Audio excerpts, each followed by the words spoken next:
I call this regular meeting of the Mountain View Town Council to order on April 20th, 2026 at 6:30 p.m. A quick announcement before we proceed. I would like to welcome our administrative clerk to the table, Mr. Cole DeShazer. Thank you for stepping up tonight in the town clerk's unavoidable absence. We appreciate you immensely. Will you all please rise and join me in the Pledge of Allegiance? I pledge allegiance to the flag of the United States of America and to the republic for which it stands, one nation, under God, indivisible, with liberty and justice for all. It's too fast for me. Will the clerk please call the roll? Mayor Mitchum. Here. Mayor Pro Tem Algeen. Here. Councilmember Bailey. Here. Councilmember Debner. Here. Councilmember Lasher. Here. Councilmember Randolph. Here. We have a quorum. And Councilmember Davis has not yet joined us on remotely? Not at this time. Okay, for the record, Councilmember Davis is attending from home. We're having some technical difficulties getting him logged in. When you do see him logged in, if you could please note the time for the record for us, that would be helpful. So moving on to agenda item number 4, using my chair's discretion, I'm going to be moving agenda item 21, which is consideration of a proposed settlement offer, up in order to be heard immediately following our approval of agenda and conflicts of interest declarations. This is a reasonable accommodation in response to the emailed request, which we each received earlier today or yesterday. In addition, I will be removing agenda item 15, which is our discussion regarding a policy related to the minutes for council meetings. I'll be removing that from the agenda because it is important that our town administrator, Ms. Canfield, is here for that discussion, and we'll place that on a future agenda schedule. Do any council members wish to remove an item from the consent agenda or make any other requests for modifications to the agenda? If so, please raise your hand to be recognized. Councilmember Debner? Can I just clarify, did you place the agenda item 21 before or after public comment? It will be immediately following this item. I would prefer it to be after public comment. I'd like to hear what the residents have to say. Okay, that seems reasonable. Mayor Pro Tem? Thank you. Yes, I would like to propose moving the complaints also before the public comment. After the public comment or before the public comment? After the public comment. I'm sorry, did I say before? I apologize. No, I just want to make sure I Yes. understand. After. So you would like to move the entire agenda item number 21, I think it is. Is it 20? 20. Sorry, let me get to the right place. You want after public comment? Or before public? I do want. I'm sorry, no side. Oh, I'm Let sorry. me have the conversation with our Mayor Pro Tem, please. So we're moving council complaints, which is agenda item number 20.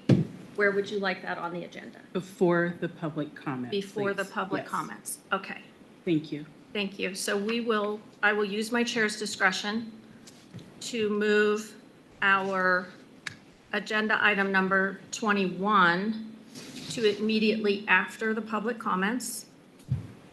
Let me make a note so I get that correct. And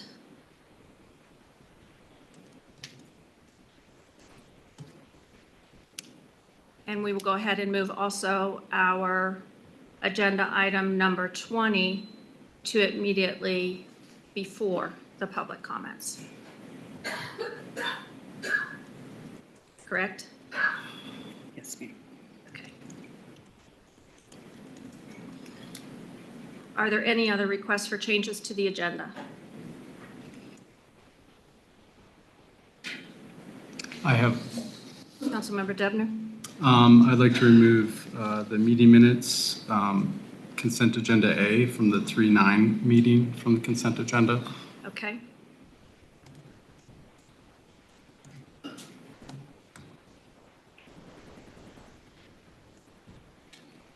That will be, we will then we will consider each of the minutes separately, considering item number A first, followed by item number B when we come to the consent agenda. Okay? Mayor, if I can interrupt, at 6:36, Councilmember Davis has joined. Perfect. Thank you so much for that. Okay. Do any other council members have any other changes to the agenda before we move to the conflicts of interest? Okay, hearing no objections, then the agenda, we will consider it approved with the changes that we've made. Moving on to the conflicts of interest question. I have a conflict of interest related to agenda item number 20, the council complaints, and I will recuse myself at that time. Do any council members wish to declare any other potential conflicts of interest regarding anything on the agenda? If so, please raise your hand to be recognized. Councilmember Bailey? I would recuse myself from the vote of my complaint. Okay, so for agenda item number 20, for 20, the sorry. section related to your complaint? Correct. Thank you. Mayor Pro Tem? I will recuse myself in section 20 in regards to my complaints. Okay, thank you. And we will address something related to that next. Councilmember Lasher? I'll recuse myself from agenda item number 21. Entirely? Yep. Okay, thank you. Since Mayor Pro Tem has recused herself from a portion of agenda item number 20, and I am also recusing myself from that entire agenda item, we then don't have anybody to chair that portion of the meeting. So we will need a motion to either waive that conflict of interest for our Mayor Pro Tem so that she may chair that portion of the meeting, or we could have a motion to nominate another person to chair that portion of the meeting, and we would hold that via a vote. Councilmember Lasher? I would like to nominate Councilmember Bailey to step in for Miss Algeen while she is out of the room. Do we have a second? Second. So we're going to be voting on that via voice vote because one of our council members is attending remotely. All of our votes will be taken via roll call vote tonight. Will the clerk please call the roll call vote for that? This is to allow our council member Bailey to handle chairing the meeting for that portion of the complaint on agenda item 20. Mayor Pro Tem Algeen. Yes. Councilmember Bailey. Yes. Did I get a vote on You that? can vote, yes. Yes. Councilmember Davis. Yes. Councilmember Debner. Yes. Councilmember Lasher. Yes. And Councilmember Randolph. Yes. Motion passes unanimously. Thank you, everybody, for that. We will be moving on to our public comments, but before that, we're going to hear our complaints, which got moved up in the agenda. So moving straight to our complaints, I'm going to just orient us to the page number. Council complaints, the staff report starts on page 130 of the packet. And I am going to go ahead and exit the room, recusing myself for my conflict of interest, giving the gavel to our Mayor Pro Tem, and let me know when you're done. Isn't hers the first complaint, though? I'm not sure. I'm the first. which I'm one. Still, Yeah, I'm she's still the first. scrolling, sorry. Yeah, she's Yeah, the first I'm going to complaint. let you have it. Okay. And then It's I will 132. recuse myself.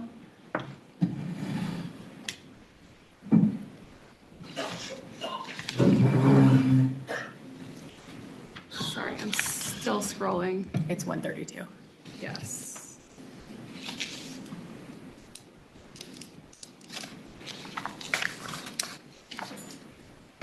Okay. So basically, we just need to vote on whether or not we feel that Mayor Pro Tem Lee Algeen's complaint against Mayor Emily Mitchum is frivolous and does not proceed any further, or is not frivolous and will be referred to the magistrate. Can I ask a question first? Okay. I just keep asking and hoping that at some point we're going to have an answer for me. Can we break down if we, A, have a magistrate, how much they're charging and how much they think each complaint will cost the town? We do have a magistrate. Her name is Juanetta Macy, or Massey. She was the Colorado Springs city attorney and sits on their ethics board still. She now works in private practice. Juanetta, is that what you said? Juanetta, Okay. with a W, yep. She is working on the complaints in chronological order to which they were received. Okay. I don't have a timeline from her, but they'd come out, like once completed on complaint 1, she'll get that out, and so on and so forth. So she's not waiting to get them out in batches, in other words. So she'll do them sequentially. I don't have a proposed estimate on how much it would cost. I can follow up with, I'm guessing Charity would know that information, but I can follow up on that. So we don't know how much it is an hour? Is that something Charity would know? I think hourly, and I can double check, I think it's $300 an hour. Okay, thank you.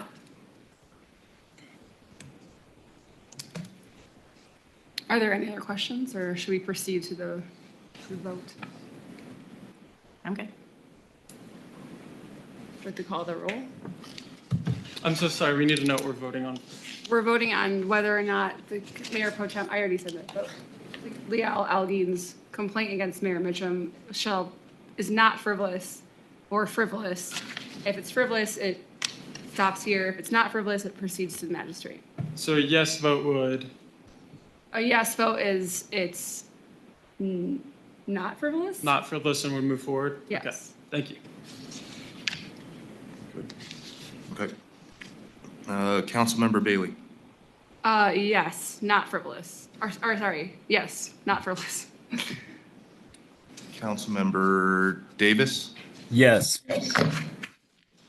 Councilmember Debner. Yes. Councilmember Lasher. No. And Councilmember Randolph. Yes. Okay, should we let them know? Yeah, I can grab her. Or do you mind? Or let Leal know? Doesn't she have like 3 though? Are we voting like separately or just all together? Oh, I thought there was only 2. Okay, Oh, hold on. I thought there's 3, but maybe it's. Hold on, sorry.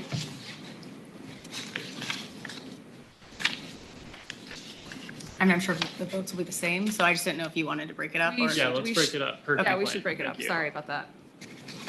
I So forgot. that was complaint form 1, which appeared first in the packet, so you can go on to Correct. complaint form 2. Yes, sorry.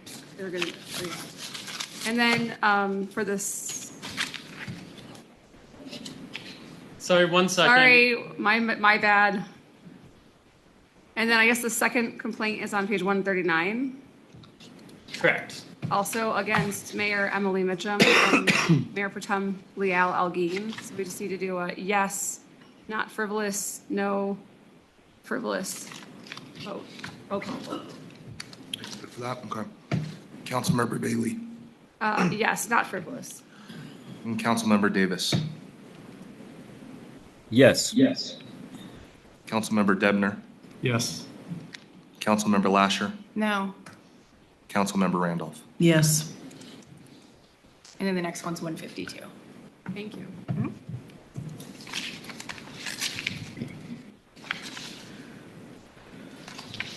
I mean, unless there's no further discussion, we can do a roll call vote on this one as well.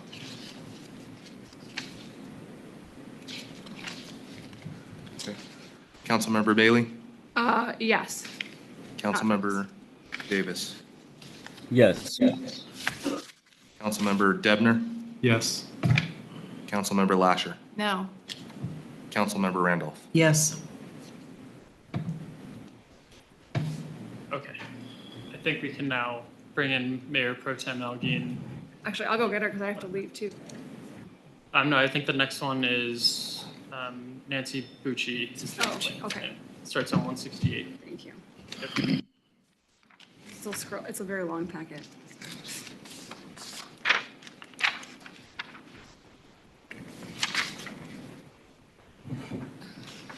I'll hand the gavel back over to you.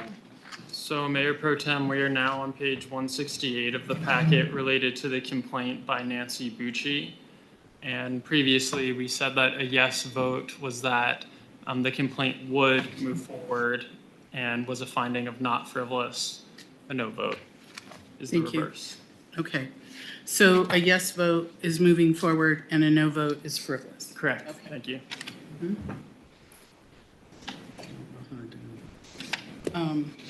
Okay, so we have complaint in front of us from Nancy Bucci, and I assume you have all reviewed that.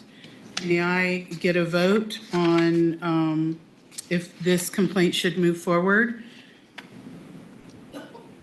Kathleen Bailey? Yes. Okay. Ms. Lasher? Doc's on, I don't know if you, no. Okay. Councilmember Davis? Yes. Yes. Councilmember Debner? Yes. And Councilmember Randolph? Yes. I vote yes.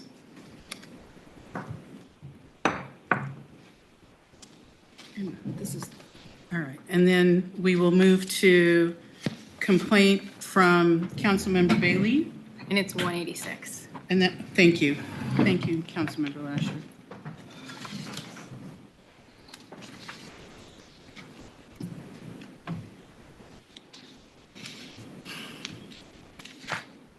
So we have before us the complaint from Councilmember Bailey, and may we get a board vote?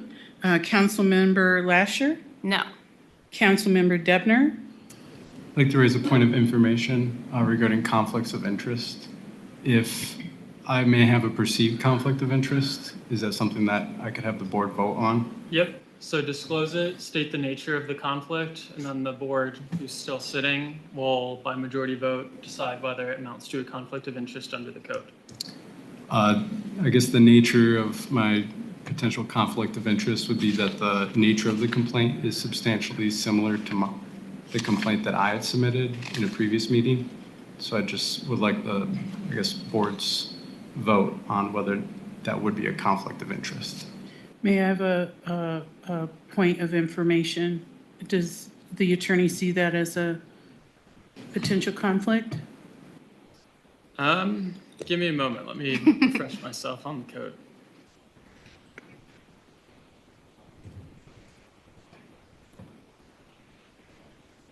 All right, so we're in 2460 of the code. It says any member who has any personal or property interest or any kind of interest which may conflict or interfere with, influence, or be perceived by the public as influencing the member's conduct shall, prior to acting or voting, disclose the nature of the conflict, and the remaining members shall decide whether it is a conflict of interest. So it's really a decision ultimately for this council to decide whether it would affect or impede the independence or judgment of the member such that it arises to a conflict of interest. So it's a good non-answer for you, but it's really the council's decision to Okay. make that determination. All right. And Council Member Lasher, may I ask for your opinion? I just am very all about transparency, so I think that I would vote yes, that it is a conflict of interest. And Council Member Randolph? I vote no because they're different. Okay. Thank you. Kathleen's is different from Ryan's. Thank you. And Council Member Davis, do you believe that it is a conflict of interest? No, And because as Councilmember Randolph said, they are different. okay, thank you. And I also vote no. I don't believe it's a conflict of interest. Okay. All right, so now may we tally the votes then? We have Councilmember Lasher voted and Councilmember Debner. I don't think we voted on this yet. I thought we were voting on the conflict of interest. I thought we had voted and you said no. I and said I then- did think there was a conflict of interest, but I don't think we voted on the complaint yet, did we? I think we got to Councilmember Debner, And then he, and then he announced his. Okay, so I'm voting on Kathleen's? Is that what we're doing? Why don't we restart the vote Okay, just so we have a clear of record? course. Okay, sorry. Okay, so we are reviewing Councilmember Bailey's complaint, Okay, and may I have your vote, please? no. Okay. I mean, yes, you can have my vote, but it's no. Councilmember Debner, Yes. okay. Yes. And Councilmember Davis? Yes. I also vote yes to move forward. Is that all? Yeah, that's all. So we can bring the mayor back in, if you don't mind. And also the Councilmember Oh, and Councilmember Bailey. Bailey. Thank you.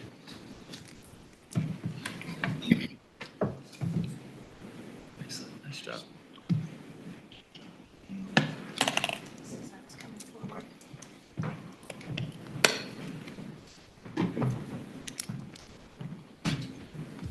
Thank you, Mayor. Yeah, thank you.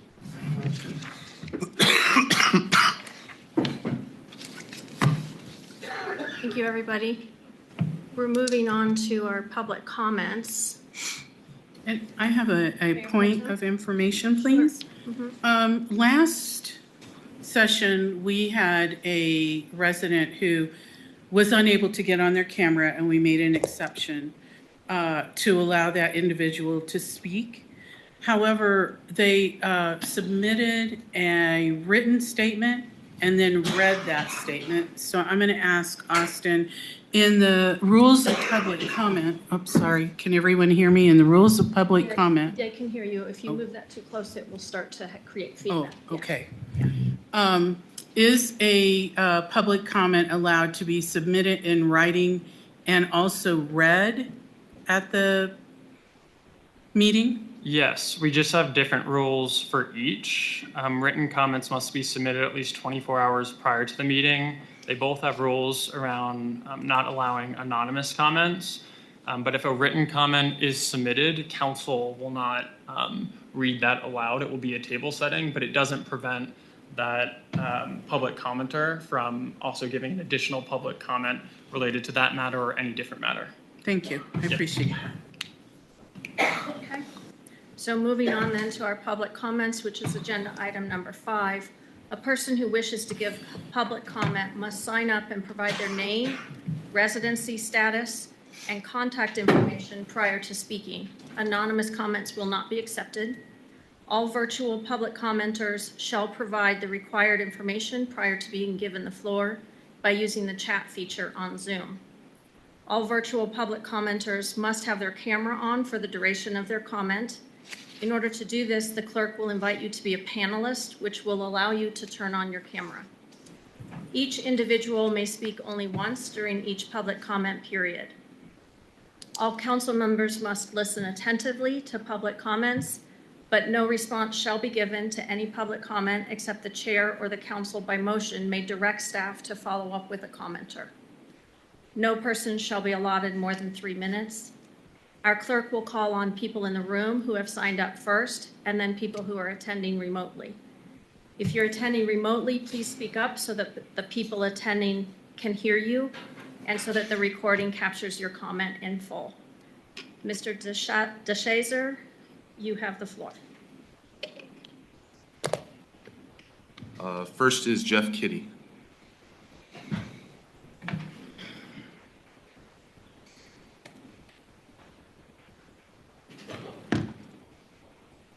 I'm Jeff Kitty, I live at 4175 Benton Street. Oh, hang on.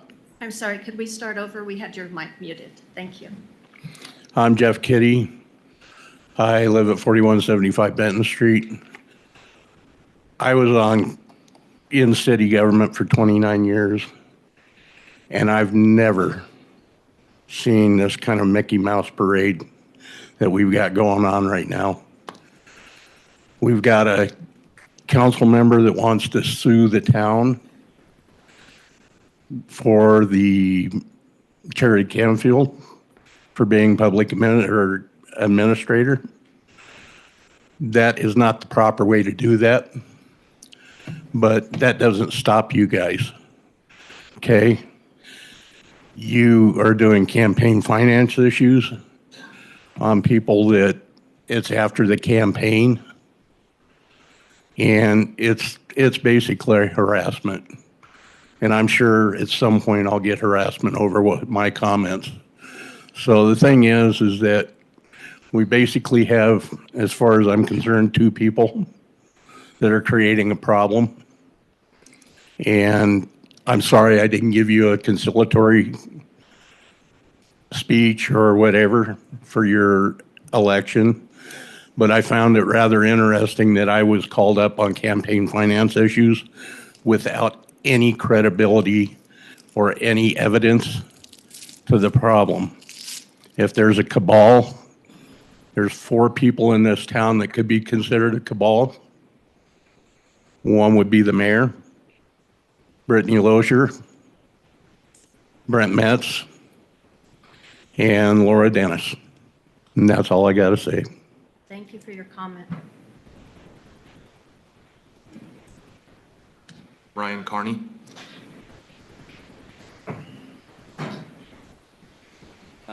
Brian Carney on Ames Street. I also was kind of caught off guard when I looked through the packet and noticed that Councilmember Lasher was suing the town and trying to get Charity Campfield fired, which, in my opinion, she's maybe even overqualified for the position. As somebody who was tried to get fired by Councilmember Lasher, I have a personal stake in all this. I think that's just absolutely ridiculous. It doesn't affect her at all. It almost feels like she's suing the town on behalf of the mayor for whatever the reason. The mayor is the only one whose pay gets cut in half by Charity getting promoted. As for conflict of interest, since that happens to be a topic today too, I also don't understand why Councilmember Lasher gets to have any say in the town's rezoning of anything when she literally lives with the town's largest developer, and her ex-father-in-law owns a bunch of properties down 44th. So any money that would go towards 44th redevelopment would directly, enrich him. So everything that has to do with all the rezoning and all of that, people closely connected to her have a huge financial stake in. I don't know how that doesn't reach the level of conflict of interest, but it definitely should. And I guess lastly, I'd like the rest of the council to know that I too today got a letter from a lawyer. First assumed that I was being sued for something, but luckily it's just the magistrate letting me know that she's reaching out, and I will be responding her tomorrow with the letter from my employer and the facts of what actually happened, and we'll take it from there. Thank you for your comment. Kinda Hallinan.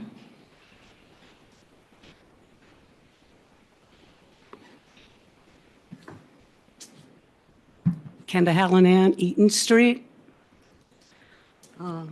Kudos to Melinda for exposing the facts about the town of Mountain View. The citizens need to know where the money has gone. We need to cancel all community events due to lack of funds, and Jeff, Nancy, and Kathleen deserve an apology for false accusations. Thank you for your comment. Dodie Dosh. Dodie Dosh, 4112 Benton, and I am reading this on behalf of Nancy Bucci, who lives at 4146 Benton. She apologizes for not being able to attend the council meeting and thanks me for reading my public comment. I want to start by addressing the public comment attached to the agenda packet from former appointed council member Laura Dennis. When did we as a community start criticizing or attacking non-council members? When did we decide to attack and delve into the private life of a private citizen and then put the information in an agenda packet? Why? Ms. Dennis cites progress in our town is stalled by legal battles, which from my understanding, the new elected council is trying to establish checks and balances by reviewing the code, rules, and employee handbook to make staff, council, and the mayor accountable. I'm very curious to know how a private citizen, Ms. Dennis, knows anything about the private matters of Melinda Plimmel. Next subject. In a September 2025 meeting, the town accountant said she provides monthly reports. I remember the council being surprised as they never received them. They are given to the mayor and were not shared. In the complaint from Councilmember Leal Algene, the mayor did not want to provide any documentation concerning finances. Why doesn't a council member on the finance committee have access to all financial reports and check register? The mayor is also on the finance committee and has access, but doesn't share it. There was also language about severe consequences because town events have been canceled. Because Taco Tuesday is canceled? Town spending has been halted because our auditor was clear. If we continue this pattern, we will be broke in a year and a half. Not 20 minutes after that, the previous council voted to purchase a house for $60,000 overpriced. So Ms. Dennis's concern about spending is disingenuous at best. Now on to Mrs. Lasher and the lawsuit. How does your lawsuit benefit the town? It will cost the town money and legal fees. Mrs. Lasher and the council have said Ms. Camfield is doing a good job. The vote was 5-1 for her to become an administrator. It seems quite hypocritical to me. And to the mayor, why are you fighting so hard to retain control? We have a fully qualified, non-political administrator, Ms. Camfield, who has done a great job according to your own words. Why are you fighting so hard? I agree, and me personally, I agree with all of that. Thank you for your comment. Do we have anybody else in the room? Charlene Pelton.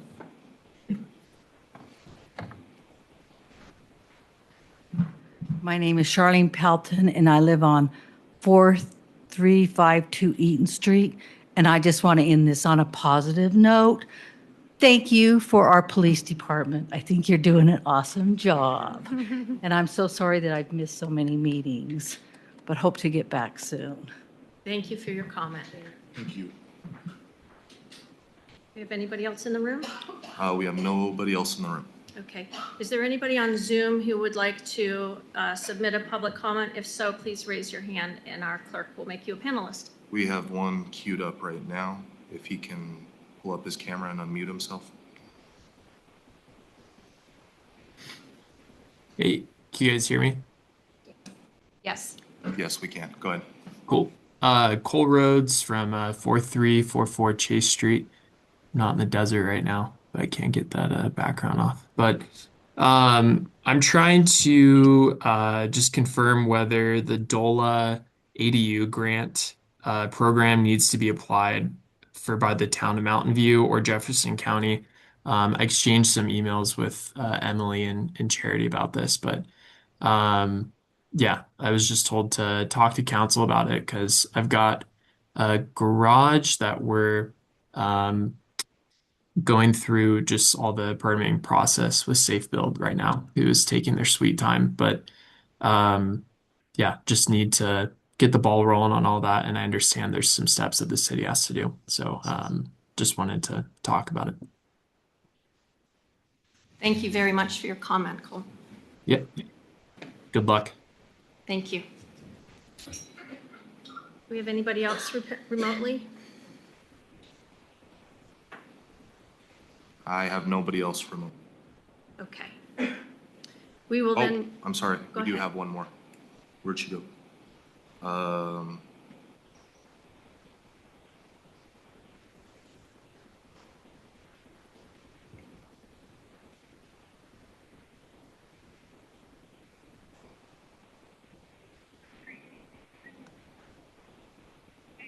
I do have a hand up.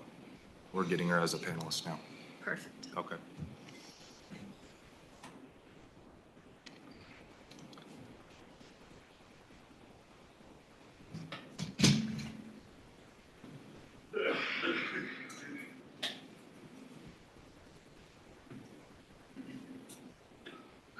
Hello? We can hear you. The floor is yours.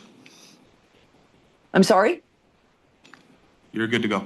Oh, thank you. Teresa Freeman, 4161 Ames. This letter is out, excuse me, this letter is out of line for public comment and has no place in town council meeting. Public comment is not intended to go after individual residents. What we're having here isn't constructive, it's personal. It's inflammatory and it attempts to deflect from legitimate concerns before council. There needs to be a baseline of respect in this room. Personal attacks, insinuations toward residents, and any reference to private matters cross the line and undermine the integrity of process. The standard is simple. If you wouldn't want your own personal life discussed publicly, then don't do it to someone else. To be clear, factual information is appropriate, but that line is crossed when a private residence is singled out and when accusations are about another individual without clear support. That is inappropriate, it is unacceptable, and it should be disregarded by this council. Thank you. Thank you for your comment.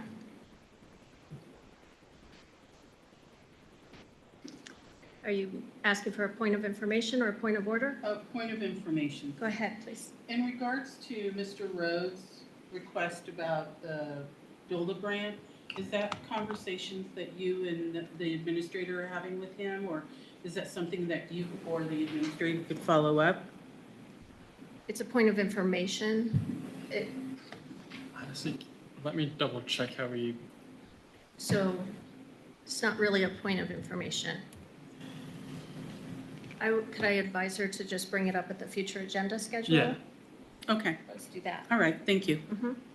Does that make sense? Yep. Okay. Is there anybody else? No. There's Okay. no one else. Then we are moving on to the agenda item 21, which got moved up on the agenda per a request from our community members. It's a consideration of a proposed settlement offer regarding Brittany Lasher versus Town Council of Mountain View, Colorado. And so I believe Councilmember Lasher. Do I have to say anything or do I just leave? No, you did your conflict. Okay. Of interest. You're okay. And we'll call you back into the room when we're done with this agenda item. Thank you. Okay, so I can briefly introduce this. Oh. What page is that again? It's on page 202 of the packet is the offer. And earlier before that is the entire complaint. So starting with, I'm sorry, let's get us all on the same page. It's gonna be here. Yes, starting at page 191 starts the complaint. And then 202 and 203 is the offer. So I'm gonna give the floor to our town attorney. He'll start this off. So I'll just provide a brief introduction, first by saying I am not the town's defense counsel. Defense counsel for this matter is hired through CIRSA, your insurer. Your insurer selected Dan Harvey and Kendra Carberry from our office. So my office is handling it. However, I am not directly involved in the defense counsel. So it's just sort of happened to be that CIRSA selected our firm for it. So that said, the purpose of this discussion is not to give legal advice. I will not be giving any legal advice. If you feel that you need legal advice related to this matter, then I suggest that we schedule an executive session for the next council meeting where we could have Dan or Kendra attend. The purpose of this item is for council to consider Lasher's proposed settlement offer and for council to give direction on how they would like to proceed. Counsel for Lasher let us know today that their fees as of today are $7,251. That's $7,251 expended so far. I also want to make one other point clear, and that is our CIRSA coverage, again, CIRSA being our insurer, covers your defense up to $15,000. That means the legal fees related to your defense counsel. It does not cover settlement costs. Any sort of settlement payment with any lawsuit is not covered through your insurance whatsoever.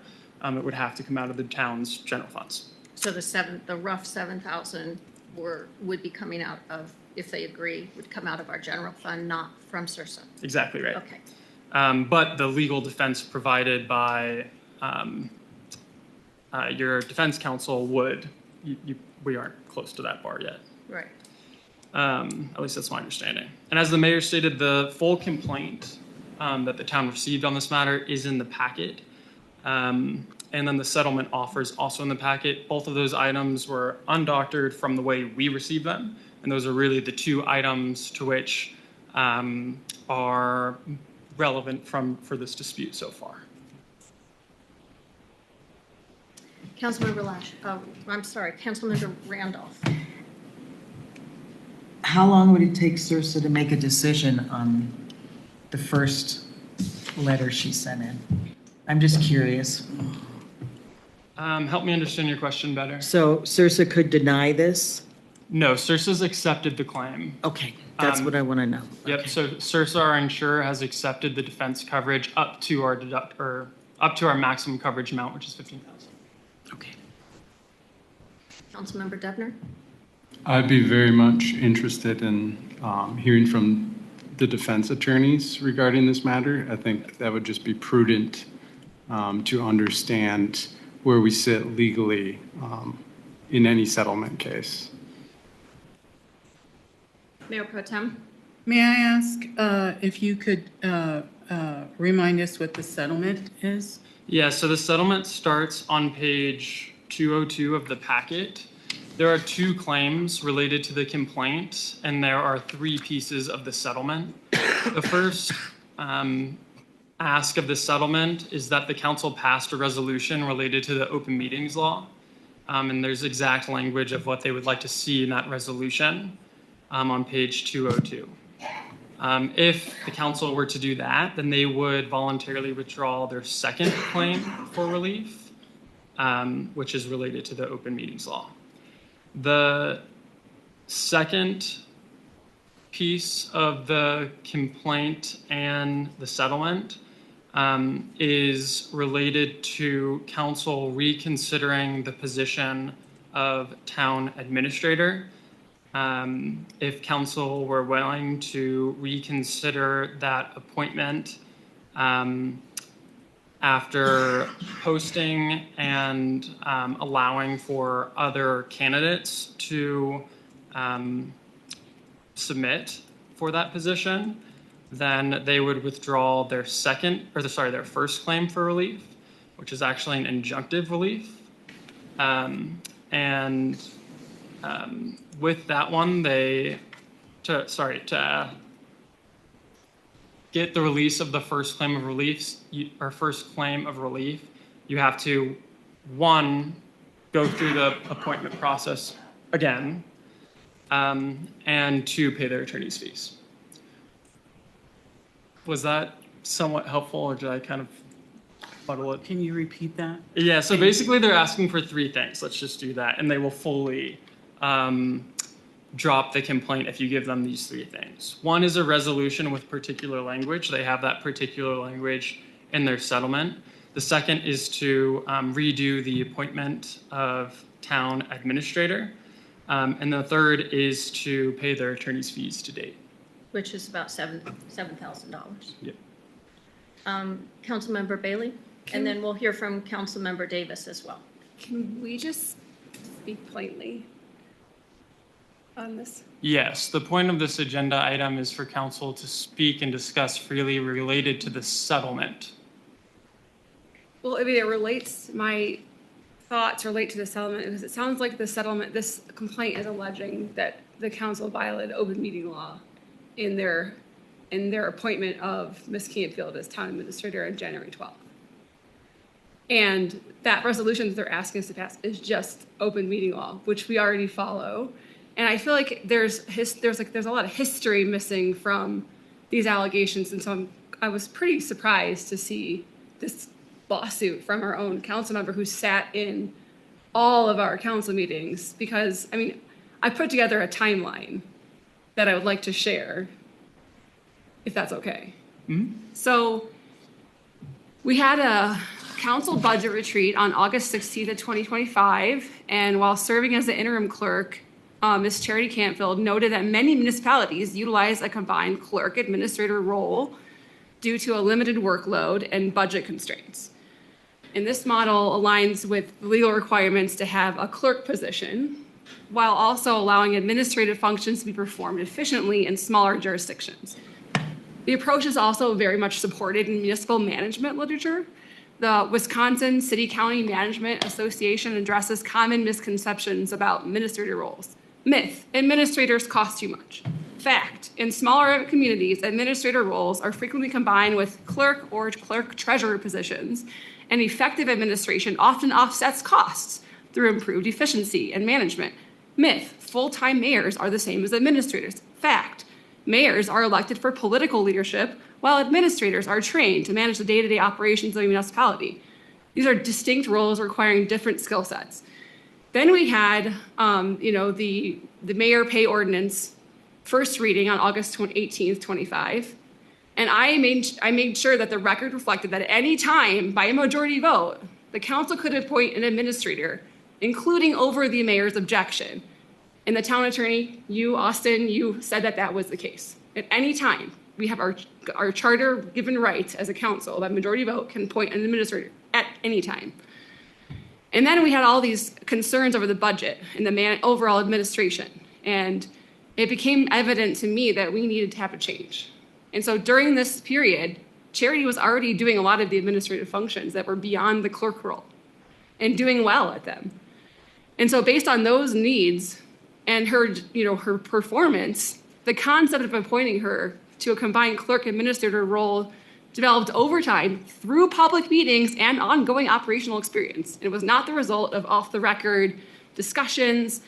It was a practical response to an evolving administrative situation. And then, the council's intent was to establish a dedicated administrative function separate from political leadership. And Ms. Canfield already had the clerk position. Appointing her as the administrator formalized and professionalized the administrative responsibilities she was already carrying out, and it separated the politics from the administration, which is critical to improving professionalism, accountability, and organizational effectiveness. And the lack of this separation has contributed to a lot of dysfunction in our prior years.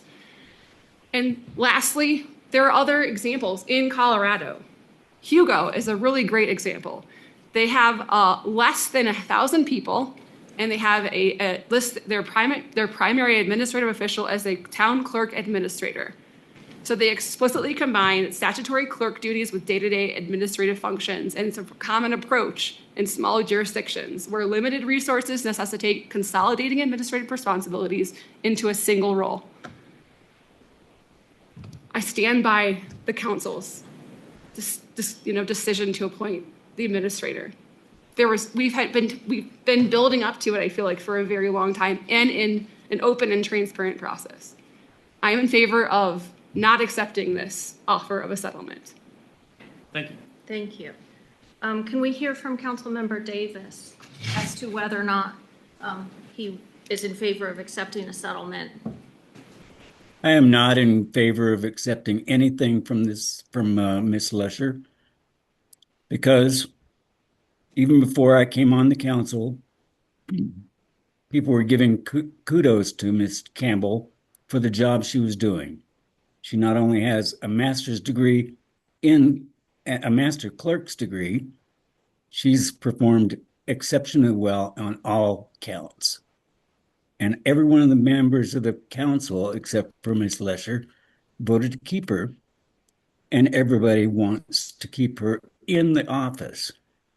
So that negates anything that Lesher brings. And I think that we won't back down. That's what I have to say about that.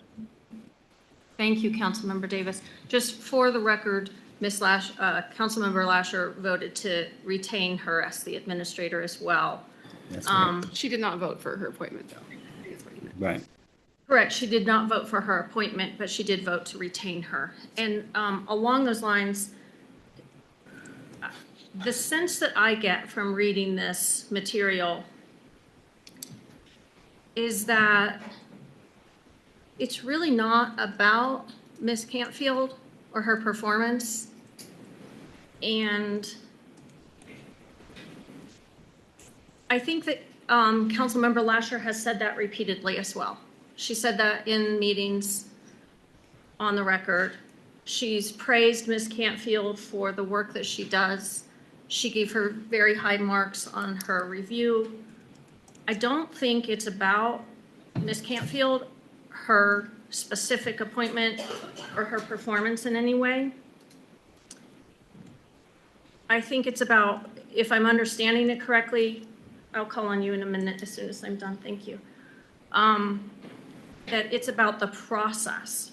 So I'm sort of hearing that we've got some strong opinions in terms of rejecting the claim or the offer, because there's a sense that we're already doing it right, we want to fight this. And I think I'm hearing that, but I also want to make sure that if that's the direction council goes, that we do so in a way that understands truly what Ms. Lasher is alleging, that she's not alleging Charity is not doing a good job or shouldn't be our town administrator, that it's more about the process. And maybe there's a place in our how to address this. It's possible that we could address that and maybe draw a line in the sand and say, from here out, and we will do it a certain way, and make some requirements about, similar to this resolution that says the council hereby commits to discontinue exchanging emails or text messages among 3 or more of the members, whether simultaneously or sequentially, in which the council's like that language. There might be language that we could hear and say from here on out, rather than trying to go back. And maybe that's a possible way to prevent ourselves from having to pay a lot of legal fees. But I know our Mayor Pro Tem, and then we have hands over here as well. Go ahead, Mayor Pro Tem. Thank you, Mayor, for your input. But my understanding is that this decision is among the council members. Is that correct? All right. It is with, and then I would be a tiebreaker vote if that ever happened. Right. Mm-hmm. But I'm also allowed per our rules to speak the same as council members. Thank you. So I have a question. We've attended, or we've had the privilege of having Sam Light in attendance from CIRSA, who talks about our rules and procedures, and that when we're on council and the majority vote, even if we're in opposition, which I can attest to, in the last 2 years, I've been in opposition for some things, but we speak as a body when the majority votes. So is this process a violation of our rules and procedures in not being as one body? Can't answer that question. Okay, sorry. But I just wanted to. The rules, correct? So as the chair and per our rules, I think the last update to our rules specifically requested a change to that rule so that council members could differentiate themselves from the majority opinion. And I could find that rule if you'd like. I'm also curious about, historically, we've had an employee who went from a part-time public works or public works to an administrative assistant, and I'm unable to find a posted job application where we interviewed multiple people. Also, there was an appointment of that individual rather than having also public applications or public notice. And then that individual went to an interim town clerk in which the job description, educational requirements were changed from a bachelor's to a high school. So there seems to be a pattern, and it appears to be conflicting. Also, I do want to say that I support the information that Council Member Bailey has stated, that we did indeed discuss that we needed to have a good administrator and that we did follow the proper process that was established, was it 17 years ago? Okay, 17 years ago. And so I am in full support of retaining Administrator/Clerk Charity Campfield. Thank you. I don't think this is really about retaining her. It's about the process. So, But if we choose to, we would remove her, correct? not necessarily. So as far as the settlement offer, it sounds like your preference is no, is that correct? That's correct. My preference is no. That's- Yeah. Thank you. Thank you. Councilmember Dubner? Yes, I guess from my perspective, so I'm looking at this from like a risk management perspective. And there's pros and cons to agreeing to a settlement and also, fighting it. But I think it would be really valuable for council to have that executive session, to hear from the defense legal team so we can understand the risk and, potential costs of, litigation. And I just think it would be, it might shape our perspective and opinions having a defense attorney speak to the matter at hand. So you'd like to schedule an executive session? Yeah. In a future meeting? I would definitely want to schedule an executive session to hear what is our risk posture. And also, I do have concerns about precedent. So, legal matters and exercising them when it comes to process concerns. I mean, we can have that conversation at the table too. So, I'm also very aware that by settling, we don't want to make it open that door to, a little legal pressure and then council can sway one direction or another. But I think regardless, we need to talk to the defense attorneys to understand where are we sitting currently and what is their opinion. Thank you. Councilmember Randolph, did you have your hand up? You have the floor. I agree with Kathleen and Liel. I feel like council's being pushed into a corner to say we broke rules to have Charity town administrator, and that is not what happened. And I'm not going to have someone say I lied, because I didn't lie. Does that make sense? I mean, I didn't, that's not what happened. Kathleen explained what happened. Is it your preference to just reject the settlement offer straight out, or to have an executive session and hear from the defense attorneys? How much would an executive session with the defense attorneys cost? I mean, are we just running in more and more money? It would be another probably $300, something like that, $400, depending upon the time.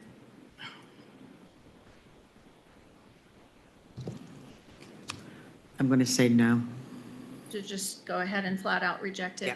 And then I want to hear from Councilmember Davis, since we did hear a proposal that we have an executive session, would you prefer to just go straight with rejecting the settlement, or would you like to try to have an executive session and hear from the defense attorneys first? No, I'm rejecting that. Thank you. And are we on the same page, Councilmember Bailey and Mayor Pro Tem Aldean? Yes, ma'am. I mean, I see both sides of wanting to have more information, because I like information, but at the same time, it comes down to it, we didn't break the rules, and admitting you broke the rules when you didn't do it just to save money, that just sends the wrong message to our entire community. And we didn't break the rules. There's a pattern outlined. You had also two brand new council members who came in to affect change. If they had wanted the status quo, they would have reelected all incumbents. They didn't do that by very clear numbers. So you have to look at what people wanted as well, the voters. So. Yeah, I think we do. I think we have a pretty clear answer that we are going to reject the settlement offer, and we'll go from there with the next steps. Thank you, everybody, for our frank conversation. We can ask Councilmember Lasher to come back to the table. We will go ahead and move on to our consent agenda. And just for the record, Councilmember Lasher is returning to the table at 7:30 PM. Our consent agenda, we have removed item A from the consent agenda per the request of Councilmember Debner. Therefore, we'll continue each and we will consider each in turn. We'll be considering the meeting minutes from the March 9th regular meeting first. And if you go to our packet, that starts on page 20 of our packet. Get there so that we can have the conversation. And I will give the floor to Councilmember Debner first to speak your mind. It was just there's like an extra sentence on page 21 under right above 7. It says there's no conflict of interest declared, and then it just picks up with transparency and personal conduct, period. He also answered questions from council following the training. Sorry, what page? Yeah, on page 21 of our PDF. So I think if we would just strike that, I guess, those last 2 lines under section 6. I believe that is left over from prior minutes, because the way that you do the minutes is you sort of use the same format. And then that was in reference to the training, I think, that Sursa did. So she probably used that as a template. I think we could consider that a typo. Yeah. And maybe adopt them with corrections to typographical errors. Yes. Are there any other questions to the March 9th minutes or typos, things we could, okay, Councilmember Bailey? On page 24 of our packet, item number 18, future agenda schedule, it says Councilmember Debner asked to have a discussion about the codes pay. I think that should be mayor. I'm sorry, I was trying to make sure that this was still the same minutes. On page 24 of our packet, agenda item which? 18, future agenda schedule, it says Councilmember Debner asked to have a discussion about the codes pay. And I think that should be mayor's pay. Correct. Okay, so And we'll then, consider that a typo. And then on page 25, there's at the top, still on item number 18, at top of page 25, there's a council member with no council member name. Okay. And then in 19, Councilmember Lasher removed, I think should be recused. Okay. I believe all of those could be considered typographical errors. Very, very minor. Thank you. Any other corrections to these minutes? Okay, so therefore, we're looking for a motion to approve the minutes with the typographical corrections. I move to approve the minutes with typographical corrections. Second.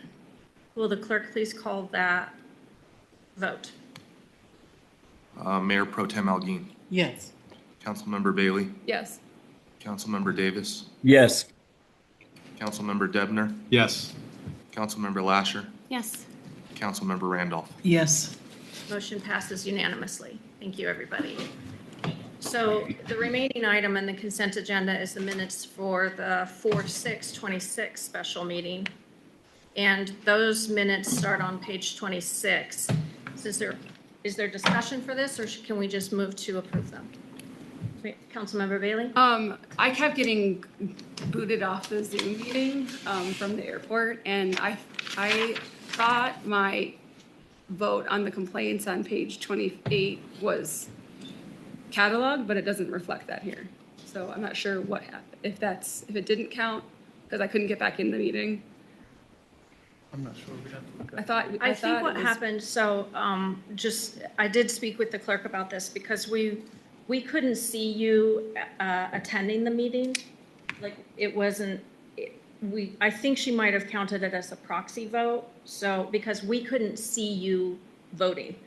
Whereas with Councilmember Davis, when he was in that same meeting, he was voting with a thumbs up. I would, for the record, state I visually saw him vote. Okay. But nobody in the room saw you coming and going from the meeting. So although you were participating in some way, it was through the clerk. And so I think she must have taken that conversation that we had about that and just considered it a proxy vote, which isn't a legal vote. Got it. That's my best Thank you guess. for clarifying. I guess it doesn't change the quorum or the vote. No, it doesn't. Yeah. It's always nice to have your votes on the record, but For yeah. sure. Thank you. Any other discussion for these minutes, or if not, we can have a motion to approve them as presented.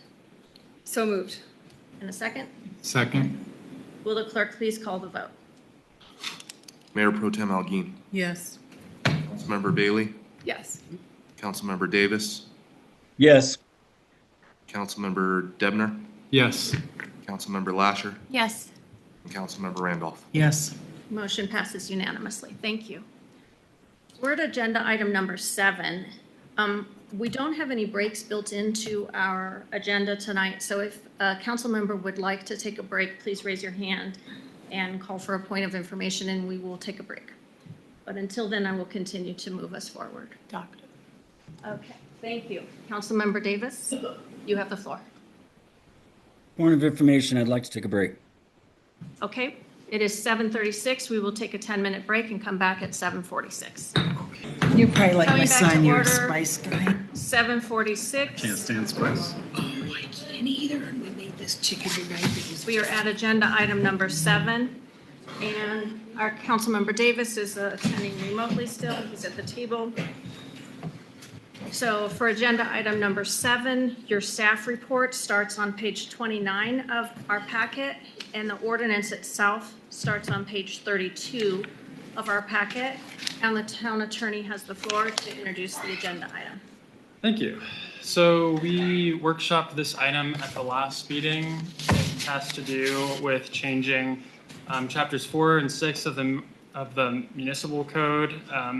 So what this ordinance primarily does is create a uniform system for the administration of our taxes in town. It does not create any new tax, expand any taxable base, or create any additional revenue sources. It is simply making the administration and enforcement of all of our taxes uniform.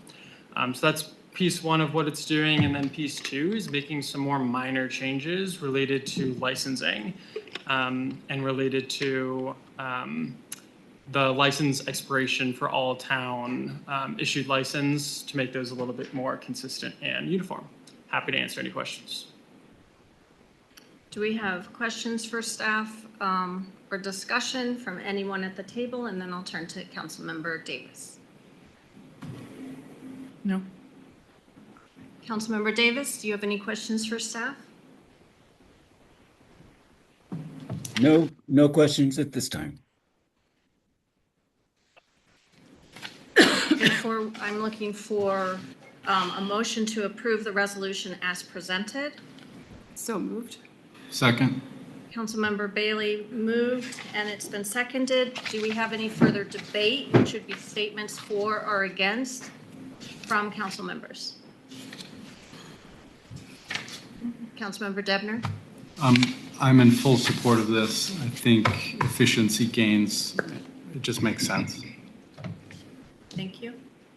Any other statements from the table? And then I will turn to Councilmember Davis. Councilmember Davis? I agree with Councilmember Debner. Thank you.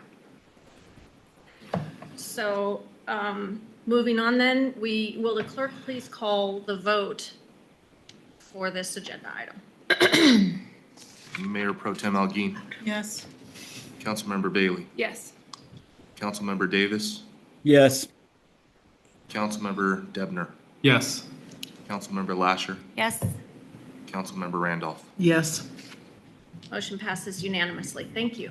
Moving on to agenda item number 8. Your staff report starts on page 51 of your packet, and the ordinance starts on page 53. And our town attorney will introduce agenda item number 8. Thank you. So again, we workshopped this ordinance at the last workshop. This change relates to a recent state law change and requiring certain licensing requirements before a massage facility becomes operational in town. Great. Any discussion from the table? Questions for staff? Councilmember Davis, any questions for staff? No, not at this time. Thank you. And we need a motion to approve as presented. I move to approve as presented. Second. Been motioned by Councilmember Debner and seconded. Do we have any further debate? Statements for or against from council members? Councilmember Davis? Sorry, say it again? Any statements for or against this resolution? No, not Or at this is it time. a I'm sorry, it's an ordinance. Okay, Not at this time. thank you. If not, then we have no statements, we have no debate. Will the clerk please call the vote? Sorry, before I do, can I get for the record who seconded? Me. All right, Mayor Pro Tem Algeen, Yes. Councilmember Bailey, Yes. Councilmember Davis, Yes. Councilmember Debner, Yes. Councilmember Lasher, Yes. Councilmember Randolph. Yes. Motion passes unanimously. Thank you. Moving on to agenda number 9. Our staff report starts on page 55. And the resolution starts on page 57. Our chief of police has the floor to introduce agenda item number 9. Good afternoon, everyone.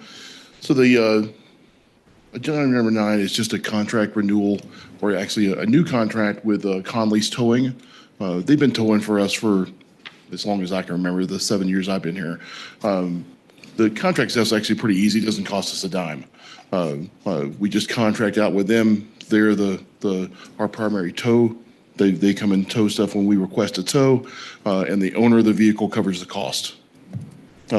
That's again, it's pretty straightforward. I was asked earlier about like if we have a patrol vehicle that breaks down and needs to be towed, we do use them, but it's on a case-by-case basis, and it does not fall under this contract. We just pay a normal tow fee for whatever they charge us to tow, whatever. So, yeah, so it's in the contract in the packet. I apologize, it took so long. It came down to the wire to get that signed. So, but yeah, it's pretty straightforward. So the contract itself doesn't appear to be based on our standard PSA, professional services agreement. Was it from Connolly's Towing? There should be a PSA in there. That's what I sent to John Conley, and it should be notarized by his office. I don't think so. Is this pressing? Sorry. No. Can we push this to meeting? Absolutely. Yeah, could we push it to meeting? Absolutely. Yeah. Thank you, sorry. By the end of the meeting, I might be able to pull that up if that helps, or do you just want to push it to the next one? Can we push it to the next? Absolutely. Thank you. Yeah. Absolutely. Notice. I think he has it, yeah. So we will then consider this. There doesn't need to be a friendly withdrawal because there was no motion. You can just table it. Just table this. We Yep. need a motion to table it Yes, though, right? please. So moved. So we have Councilmember Bailey motion to table it. Do we have a second? Second. Will our clerk please call the vote to table this item? Mayor Pro Tem Algeen, Yes. Councilmember Bailey, Yes. Councilmember Davis. If you could unmute real quick. Yes. Councilmember Debner, Yes. Councilmember Lasher, Yes. Councilmember Randolph. Yes. Motion passed unanimously. Thank you very much, everybody. Moving on to agenda item number 10. Your staff report is on page 69, and the resolution itself is on page 71. Our town attorney is going to introduce agenda item number 10. Right, so this is pretty straightforward. The town has already committed to Proposition 123, which would require us to make available a certain amount of housing in the town as affordable. And as a part of that commitment, you must review affordable housing projects within a certain timeline. We're already complying with those requirements, and we will plan to codify them as a part of the LUC process. But for now, this resolution reaffirms that commitment and ensures that we remain eligible for those Prop 123 funds. We have questions from the table, the council members who are at the table. questions for staff? Any clarification or discussion? Councilmember Davis, do you have questions for staff? Not at this moment. Thank you. Therefore, we're looking for a motion to approve the resolution as presented. So moved. Second. It's moved by Councilmember Bailey, seconded by Debner. Will the clerk please call the vote? Oh, I'm sorry. Is there any further debate? Any statements for or against? Councilmember Debner. I guess I just wanted to point out that our current process for development review, already complies with that, which I think is, makes it really easy. Mm-hmm. Any other debate? Councilmember Davis? No. Thank you. Hearing no further debate, will the clerk please call the vote? Mayor Pro Tem Alguin, Yes. Councilmember Bailey, Yes.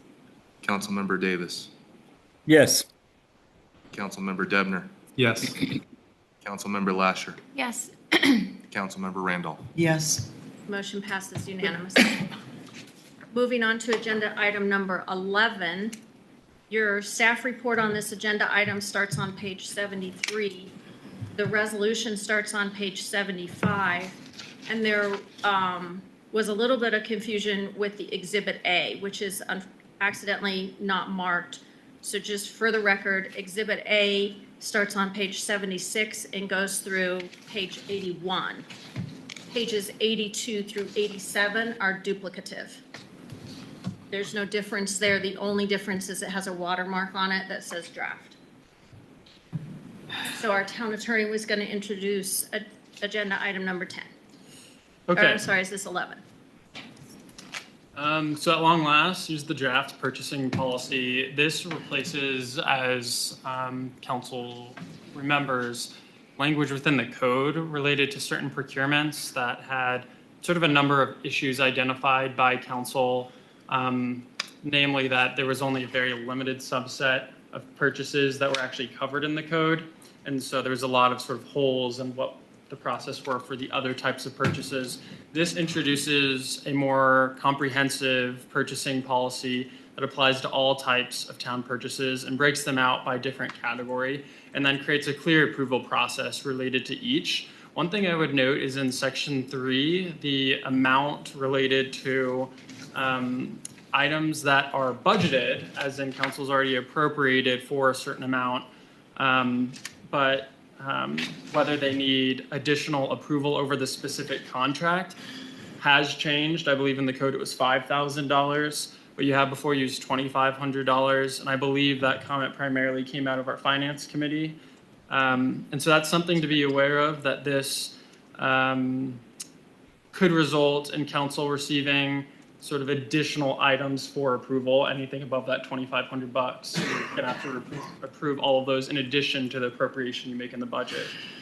And then I would just quickly note there's a difference between that section 3 and section 7. Section 7 is about the procurement process.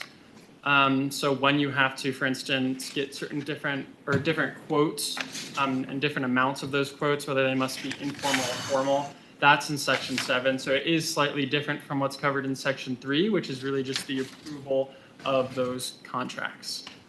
One thing I might recommend, because this is introducing a pretty decent shift from how you operate now, is if it makes sense to council to kind of schedule a look back on this item in a couple months, see how it's functioning, see if there's other things that you might want to add, or see if there's things you want to take away or adjust. That's all I have.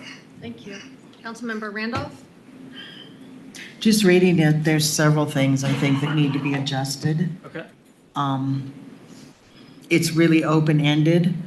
The $2,500 is not clear if that's a day, a month, a year. It's per contract. Can you please move your mic further away from yourself? There you go. Thank you. So that $2,500 is per expenditure. Correct. Per a contract, or you can, Expenditure, which could be a contract or might be an expenditure. Right. okay, that's what I'm trying to say. is that if you go buy chapstick and blankets and blah, blah, blah, and you get up to $2,500, how is that going to be tracked? Does it include credit cards? Does it include checks? Does it include the Amazon account? I think it's opened a whole door of, I think it needs to be tighter. I think it's not real clear.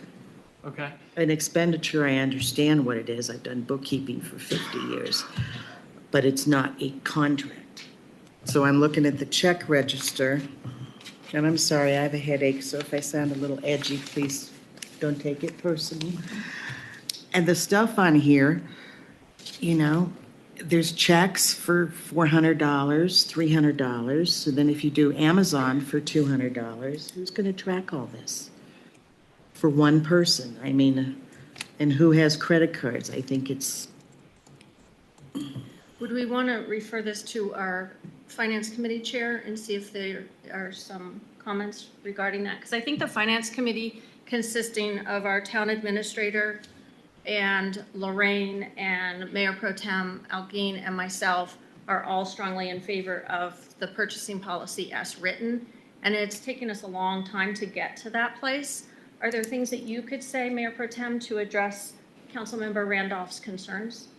I have to say that if it's open-ended, then we do need to have a discussion so that it's clear. And we do need to track. We have to have a better tracking system. I think that when we discussed the 2,500, reducing the original amount from 5,000, I appreciated the reduction, but how we track that spending is really important. So I'm in agreement that maybe we need to revisit that. So it's, yeah, and we absolutely can. I agree we should clarify it if it's not clear. Let's try to break down that language in section 3A to start. So it says purchases of budgeted routine purchases. So that's defined, and that will be those Amazon purchases. If you look at the definition of routine purchases, those things are essentially exempt from this. So if you make a $50 Amazon purchase related to getting toilet paper or whatever it might be, pens, then that falls under a routine purchase. And so you don't need council approval for those types of routine purchases. And I think that definition is where you get that hopefully a little bit more clarity. That $2,500 is really a one-time payment. So if you're buying something off Amazon that costs $2,500, even if it's budgeted, if it's $1,201, you've got to go through council to get it approved. So all of those routine purchases are currently exempt. So you can just make them right now without further council approval, knowing that they're already appropriated, for instance, in that case, probably as office supplies. Does that help or hurt? It helps, but I think that's where, looking at check registers, there's a lot of nickeling and diming. And I think there needs to be some sort of approval or some sort of, I mean, when I worked, we had Amazon accounts. 2 people could use those accounts. You did check requests for things. I mean, I'm still wondering why we spent $399.61 on chapstick. What was that for? That was the police department purchase. So there is a process internally for approvals. Everything has to get coded. We've done a little bit of training on this with Mayor Pro Tem. Everything has to get coded appropriately and approved by the town administrator. So she personally approves every single purchase. Every purchase that you've seen on there is either approved by her or approved by our chief of police. Very occasionally, there might be something that was approved by me, but not very often. So is it coded after the purchase, or is it approved? What I'm getting at is, I think things should be approved to be purchased instead of just being purchased and then coded. Right, So it sort of depends. Go ahead. I was going to say that process is fleshed out a little bit more in that section 2, where it talks about each member's responsibility. And if you go to 2A6, it talks about ensuring that the appropriate budget line item is charged in the accounting system. So it's really that responsibility is on the department head who oversees that purchase. That they say, hey, like this looks like an office expense, so that's what it's codified to. I see that I have $50 left or whatever it is this year in my office supply budget line item. And so it's really up to the department head to say, like, whoever is expending resources within that department to say, like, hey, you've already expended everything for that line item. You can't make these additional purchases. So they would stop approving additional purchases. So that's kind of how it's set up. The process is in section 2. The mechanics come later in the document, primarily in that section 3. Does that help? What you're saying is I have a credit card and I can spend anything that's miscellaneous on that credit card or one big $2,500 purchase. I'm trying to figure out how you're tracking that. Yeah, so if it's a routine purchase, which again, it's defined, but it has to be directly related to town business. It's a super long definition, so I won't read through it, but it's in the packet on page 81 in the packet. So those routine purchases, correct. So someone could make that routine purchases, and then the department head says, okay, I see so-and-so made this purchase. It is related to office supplies, so they code it to that accounting item. And then that purchase, again, if it's a routine, it falls under a routine purchase within the definition, then it's approved. If someone comes to a department head and says, hey, I need to buy new tires for the vehicle, and it's gonna be $3,000 or however much, then that would always trigger a council approval, even if appropriated. Okay. I have one other question on this. I'm Check. sorry, we need to hear from everybody Okay, at the table that's first, fine. and then we'll come back to you. Thank That's you. fine. I saw Councilmember Lasher I had, lost it. Councilmember Debner, I believe you might have had your hand up. Come back to me. Anybody else? Mayor Pro Tem. So when we're referring to routine purchases, is that, for example, like snacks for town hall? Is that considered a routine purchase? So the whole list is listed off there in 81. So I mean, office supplies, vehicle fuel, lots of different things. So what was the question? Snacks for town hall, the amount of money that we've spent on Yeah, snacks for town hall. could be considered an office supply, I would imagine, if the, It's employee appreciation. Okay, so So it's whatever was appropriated budgeted, yeah, it is, snacks are appropriated differently. They're considered employee appreciation. So they go into that budget item, and the town administrator controls that budget. and I would, or if I could just briefly state, that question of like sort of what goes in what bucket is really a question for your budgeting process. To say, hey, like I'm okay with, what you just call it? Employee Employee appreciation up to this amount, but I really want it to be earmarked for this and that. Okay, because it seems like they are coded in different categories or line items, not always employee appreciation.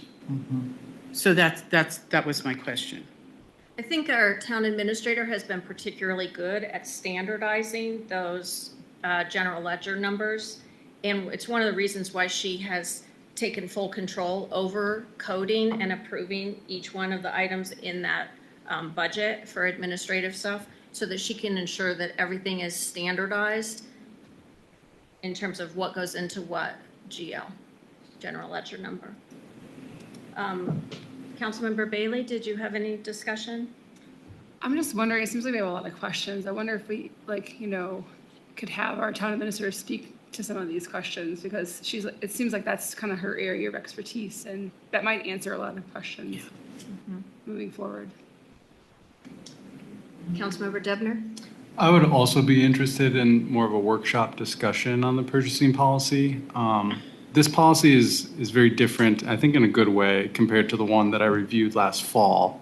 It seems much more robust legally, and it reads more like a policy level document rather than like a procedure or standard operating procedure for department. And then I guess the other comments that I had is I'm a particular big fan of section 9 on page 80, where it says prior to the purchase of any real property, a third-party appraisal and market analysis shall be obtained by the town and presented to the town council. I think that's a very strong measure and wise. And then I'm also a fan of section 12 for emergency procurement, where a written determination of the basis for emergency and for the purchase shall be included and then presented to council. So I think I really would like to get a version 1 of the purchasing policy effective as soon as we can. It's been a long time in the works, and I'm frankly quite surprised that our town has not had one in place. We've been working on this for a very long time. I would say it's one of the things that we started out when I first took office saying that we needed, and it has been a long time coming. So I think that there's been a lot of work that's gone into this version, and I particularly appreciate the time and effort that our town accountant has put into it, and our who I think everybody is familiar with, Lorraine Trotter. She's been our longtime town accountant. She has a lot of experience in this stuff. She's fully in favor of this. And I think our town administrator as well has put a lot of work into this. And Councilmember Debner also had a lot of input into the policy initially, I think when we started working on it. And our finance committee, Mayor Pro Tem. So I would encourage council, at the moment, we have nothing. So I would encourage council to pass this and then have a workshop. It can always be updated. That's part of having a policy rather than having it in code. And when our town administrator is able to, she could come and present to it, or we could ask Lorraine as well. Do we have any questions from Councilmember Davis? I agree with Councilmember Algeen, Councilmember Bailey, also Randolph and Debner, and you too, that we need to include our administrator in this conversation. So I think we need to revisit this.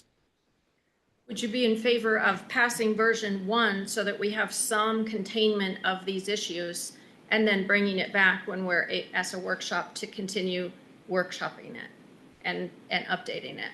Yes.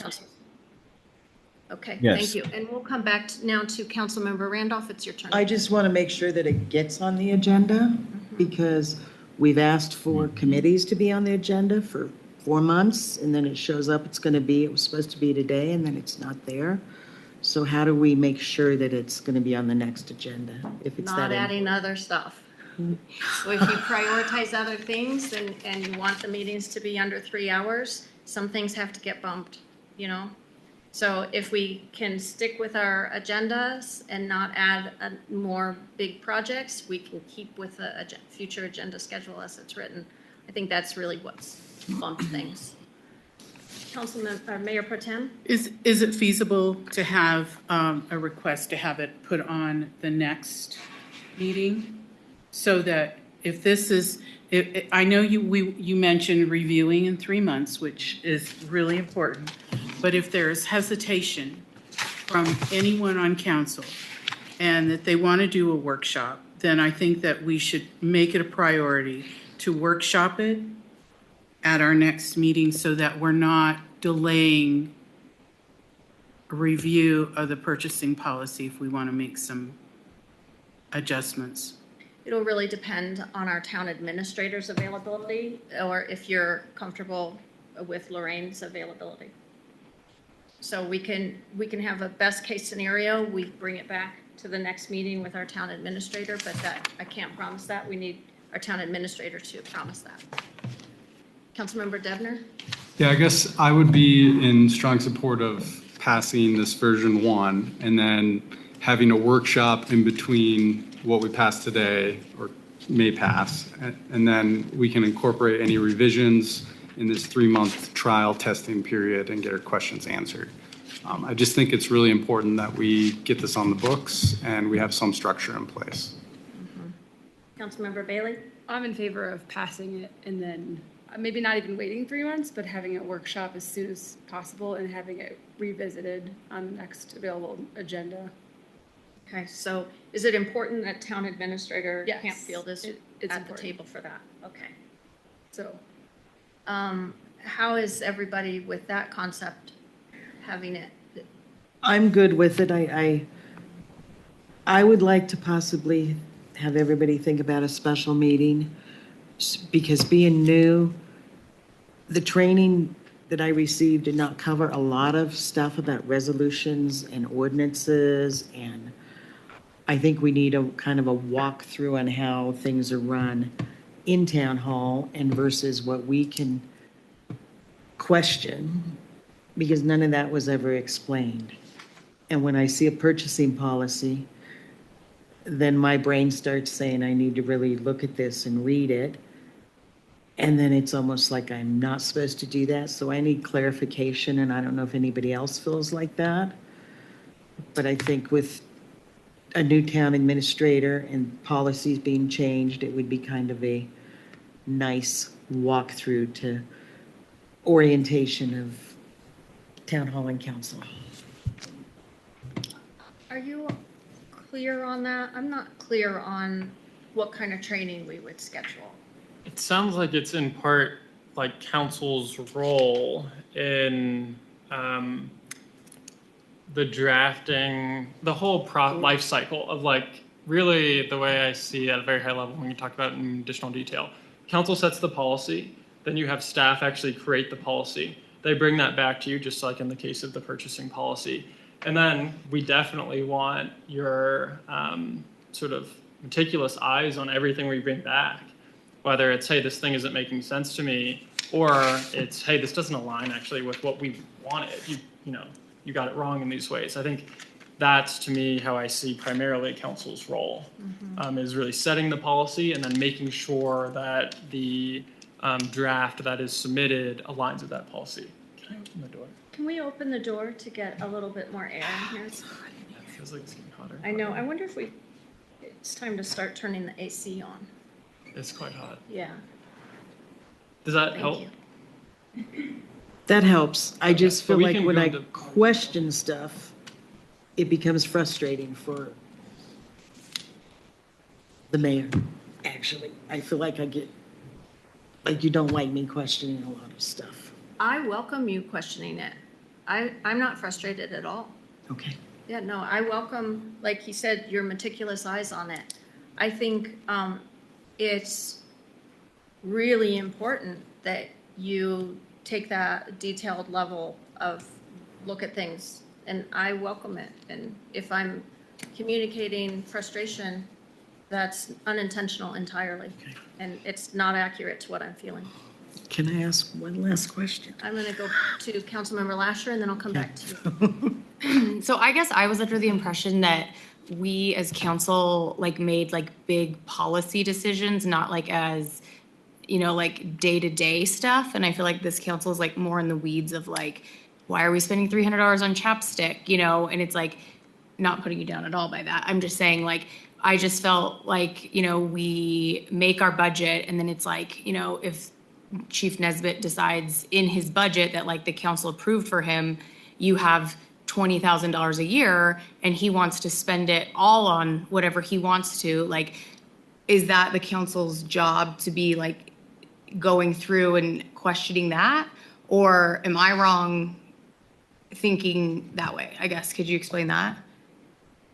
I think you got it right. Council does set the policy, and your level of involvement in ensuring that that policy is adhering to your vision is really a personal question for each council member of how involved they want to be in directing their staff to adhere to that policy. I'll say I think what works best is set the policy at a high level, make sure all the details are right, and get the policy right, and then really trust your staff to carry through. Yeah, I don't know if that's a fair. Yeah. Mayor Pro Tem? But I also think that it's important that we receive the check register consistently so that we can monitor. And if we do see questionable items, that it is our ultimate goal to be fiscally responsible, that we are required to ask those questions. That we are required to inquire if we find questionable items. The check register is not shared with every packet because it's shared monthly with the regular meeting. And so that's why there might be some packets where you don't have a check register if we have a special meeting or a workshop meeting. But otherwise, you are getting the check register and the financial statements routinely now. Councilmember Bailey? Kind of like tangentially related, but related is like, it would be really helpful if council had a list of all like contracts that the town has, with whom, what amounts, like what they're for. And I feel like there's just not a lot of transparency, especially in contracting. And it would be helpful, I think, because it kind of relates to the purchasing. Are we wanting to direct staff I mean, I would like to request staff to put together a list of all the contracts that are currently active, none that are pending, that have expired, but all that are active? This is a administrative direction that sounds like one of our council members would like. Let's go. Is there anything further that you'd like to say about that? And then I'll go through the room and make sure that we have, if we have a majority council direction. I just have a question, I guess. Didn't Charity say, I feel like at the last meeting, maybe the one before, that we were going to make all of our, whatever the word is that she just said, purchase contracts due at the same time? Is that what we were talking about? No, that's permits and licensing. Okay. Yeah. Never mind.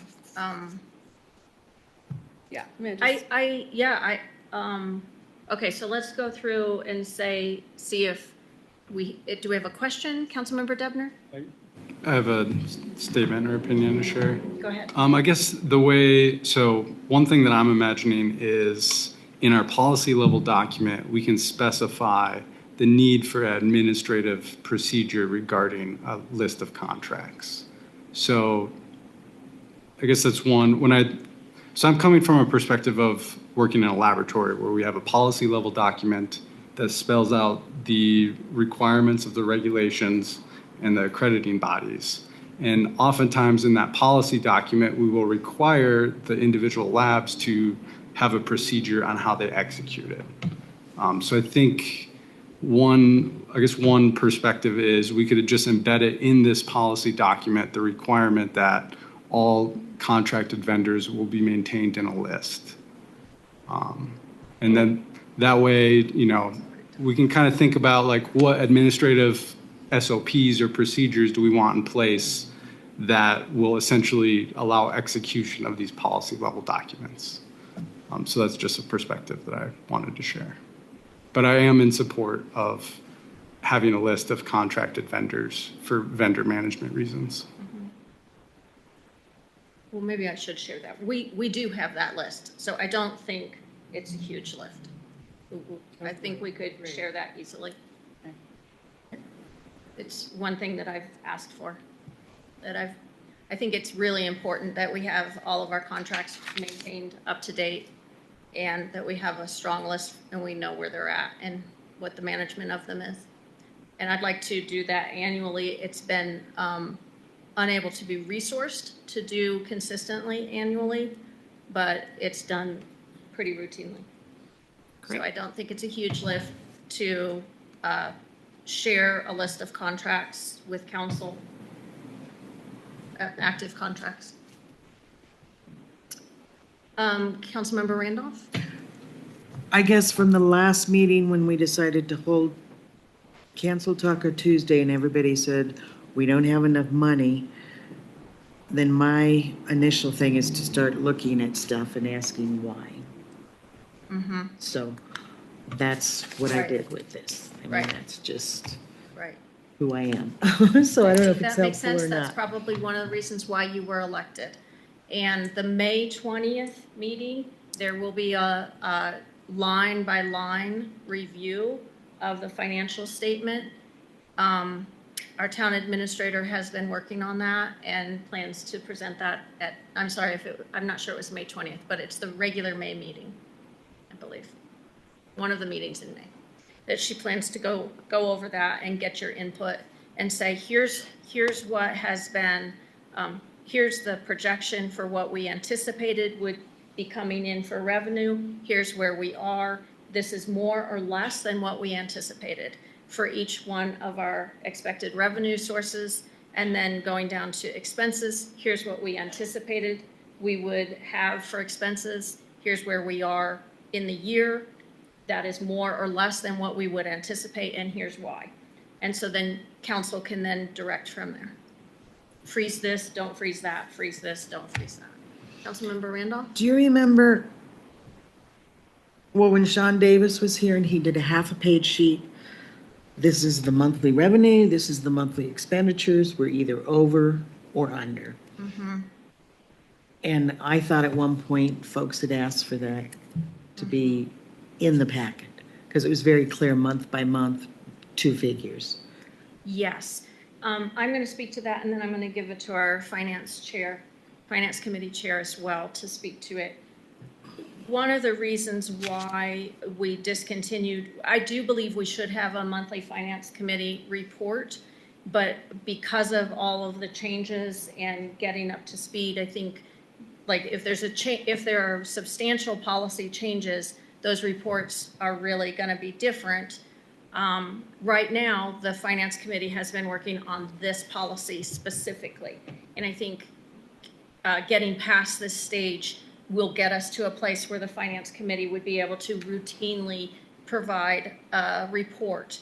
However, if you also have the monthly financial statements and the entire check register, that kind of negates the need for that monthly report because council is seeing all of the details in full, and the monthly report is simply a parsing of those details. And then our town accountant, Lorraine, was fond of pointing out that those reports from our finance committee were frequently misleading, unintentionally misleading, because they would report income per month, right? Here's the income and here's the spending. But the town really works annually on the budget. And it can sometimes give the impression that, like, we don't anticipate that the revenue that we bring in will always be more than what we spend on a monthly basis. But somebody sees that report and thinks that's the goal, and it's inaccurate. Because we're working annually from an annual budget. So maybe there are ways that we could summarize and improve a monthly report from Finance Committee, but I'll let our Finance Committee chair speak. Yeah, and to go back to the Finance Committee has really months. We've been working on this for months, having multiple discussions and making edits, and I am in support of this purchasing policy. I do think that if there are reports that you feel are inaccurate, or not inaccurate, if there are reports that you would like to see that isn't provided in the check register and the information that we're providing, then we can revisit that. But it really will give us a picture, but what we need to do is be consistent in providing that information. We've not been consistent, so that will be a priority, to be consistent so that you all have that information. And we can revisit, I think we discussed, we can revisit this purchasing policy with the administrator, and we can do it in less than the 3-month recommendation.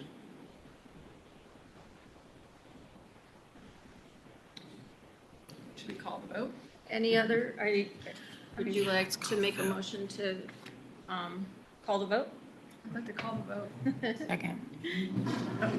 May I ask a question? I'm still a little clear. Are we going to revisit? We have a point of information or a point Yes, of a order? point of information. Are we going to have this reviewed with the administrator and not pass this forward? And then also, I'm a little confused. Are we having a special meeting? Because you mentioned a special meeting. So I'm unclear how we're proceeding, please. Just a minute, I'm going to request direction from, or advice from our town attorney, because we did have a motion to call the vote and a second, and now we have a point of information, which is less a point of information than a continued discussion, if I'm understanding. A couple procedural things. You can't call a vote friendly if there's withdrawal, no motion on the floor. So we need a motion on the floor to do something, and then you can call the vote. So the call the votes procedurally meant nothing. Okay. But you can make a motion at any time. As far as your point of information, I think it's better addressed in the motion. So if someone wants to move for some response to that, it would be helpful to then capture the vote there.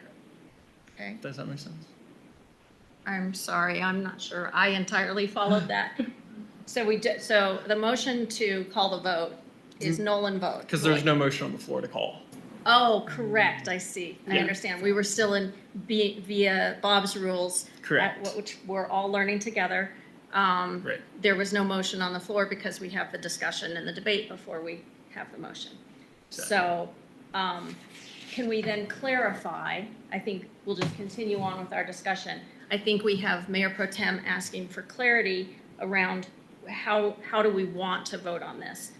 Councilmember What Bailey. if we passed this version of the purchasing policy tonight and then met with our administrator before the 3-month mark to review the purchasing policy and make any shifts or changes necessary?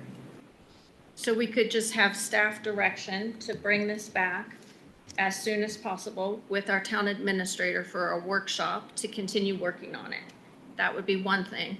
And then we would have a motion to approve it as presented. Does that work? Yeah. Yes. Okay. So it sounds like just to get verbal agreement on that staff direction to bring this back for a workshop to continue working on it. Are you in agreement, Councilmember Randolph? Councilmember Debner? Yes. Councilmember Lasher? Yes. Yes. And Councilmember Davis? Yes. Thank you. That staff direction is to bring it back for a workshop as soon as possible with our town administrator. And then hearing all of that, are we ready to have a motion to approve this resolution as presented? So moved. Second. It's moved by Councilmember Bailey and seconded by Algeen. Will the clerk please, oh, I'm sorry, is there any further debate? Any statements for or against? Point of information. Councilmember Debner? So I have a question, just because it was recently brought up when it comes to deliberating on a topic. Is there any legal risk without saying any statements of affirmation when it comes to prior to a vote? Nope. I will typically advise you if there's like a quasi judicial matter that you want statements in the record regarding the outcome of the vote, but nope. Thank you. Okay, will the clerk please call the vote? Mayor Pro Tem Algeen, Yes. Councilmember Bailey, Yes. Councilmember Davis, Yes. Councilmember Debner, Yes. Councilmember Lasher, Yes. Councilmember Randolph. Yes. Motion passes. Thank you. We're moving on to agenda item number 12. Your staff report for this item is on page 88. The resolution is on page 90, and there's a job description on pages 91 through 94. I've worked with our town administrator on this agenda item, and I will speak to this item first, and then if our town administrator, our town attorney wants to weigh in as well, you're always welcome. So this is a combined position. The deputy clerk and the court clerk positions had previously been separate. And this position is a combination of those two positions and is new because of that. In this case, with the town administrator clerk in the office, Ms. Cantfield and I both strongly believe that it makes good sense and it will be prudent to combine these two positions.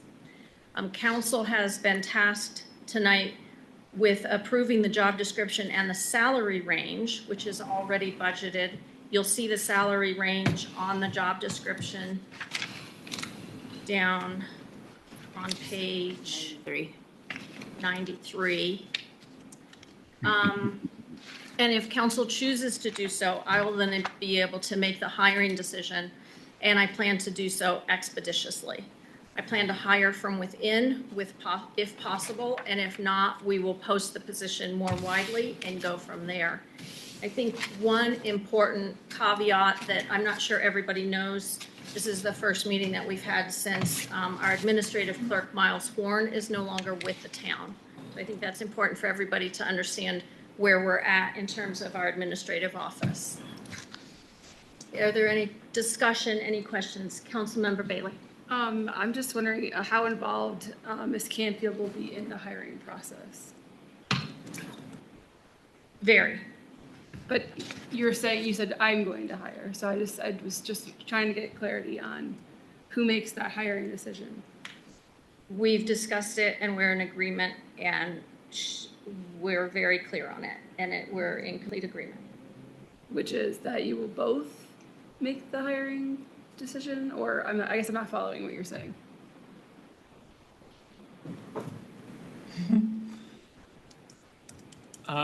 I think it's that the hiring decision was made or will be made collectively between both the mayor and the town administrator. So in other words, if one person doesn't want to see somebody hired, then that person won't get hired. In this case, I think that would be true. Okay. Councilmember Lasher? So I was confused. You are posting this job or you're just hiring within? Because my preference would be to post the job and leave it up for 30, 60 days, get a lot of applications in, and be very transparent with our hiring process. My goal is to hire as expeditiously as possible to put off any problems that we might be able to anticipate happening due to our current staffing levels. So if we have a person internally who's qualified for the position, I would like to be able to promote that person into the position. And if they accept it, I would like to be able to make that decision and move forward. And then if not, then we would post it widely. Okay. I'm in full support of that. Thank you, Mayor Pro Tem. I am too. Thank you, Councilmember Randolph. Councilmember Debner? Can I ask for the posted salary range? What was the decision-making that led to that range? If you could just maybe describe a little bit. Yeah. I have to refresh my memory. We looked together at the past prevailing wage policy and where those two positions had fallen in 2021 and 2023, which was the last time we had done the market research. And then we did very informal market research looking at Indeed and other places. Just if you Google deputy clerk in the Denver metro area, you'll see we're competitive. We're not overly competitive with that range, but it seemed like it goes up from what was originally seen as the deputy clerk range in 2023, but not hugely, to stay consistent with our prevailing wage policy, which requires that we stay competitive and use market numbers.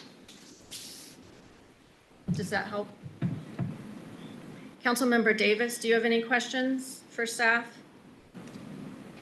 So this hiring process would include the town clerk and yourself?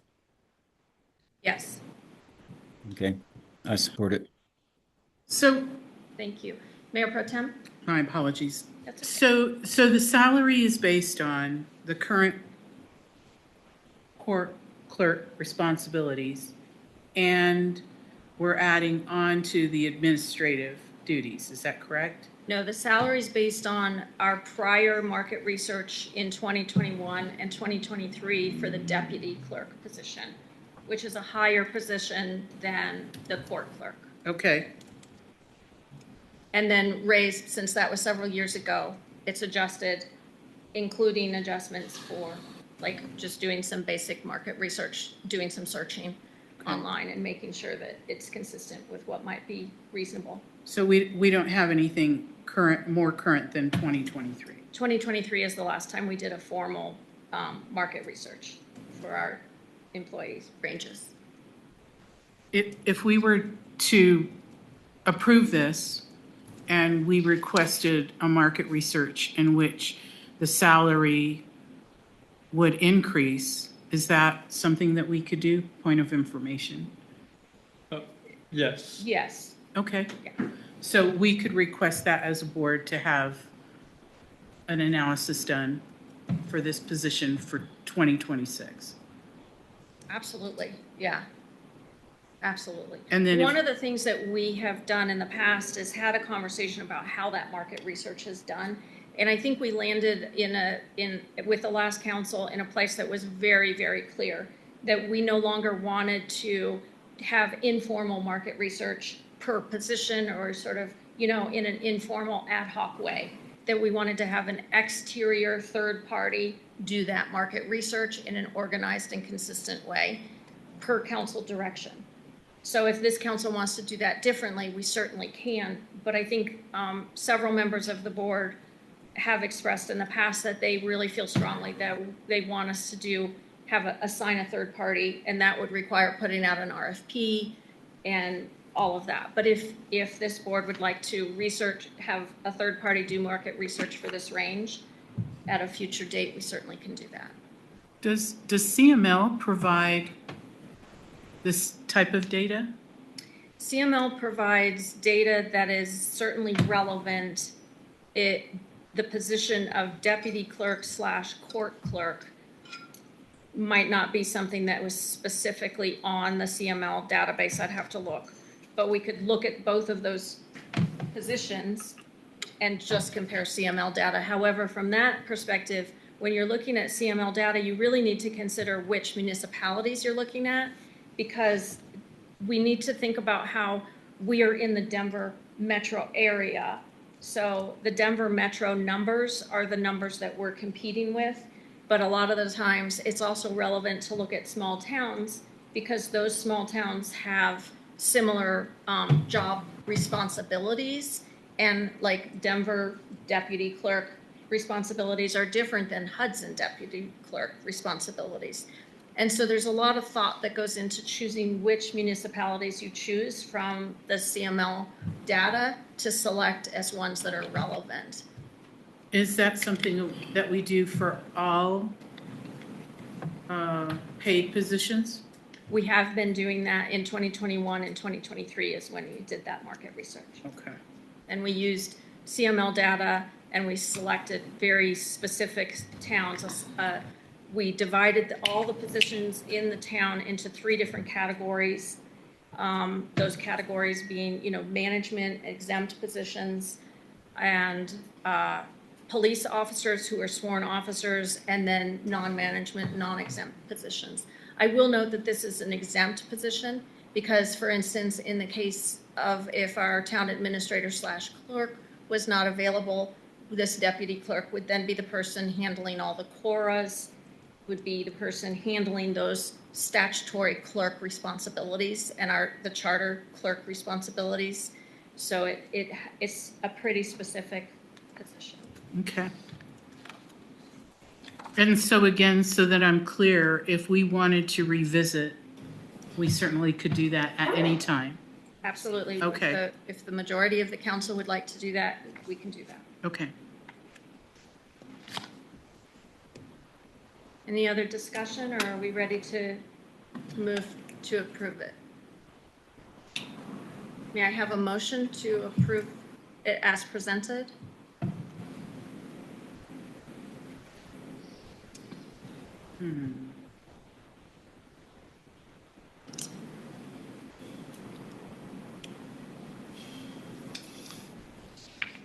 Councilmember Debner?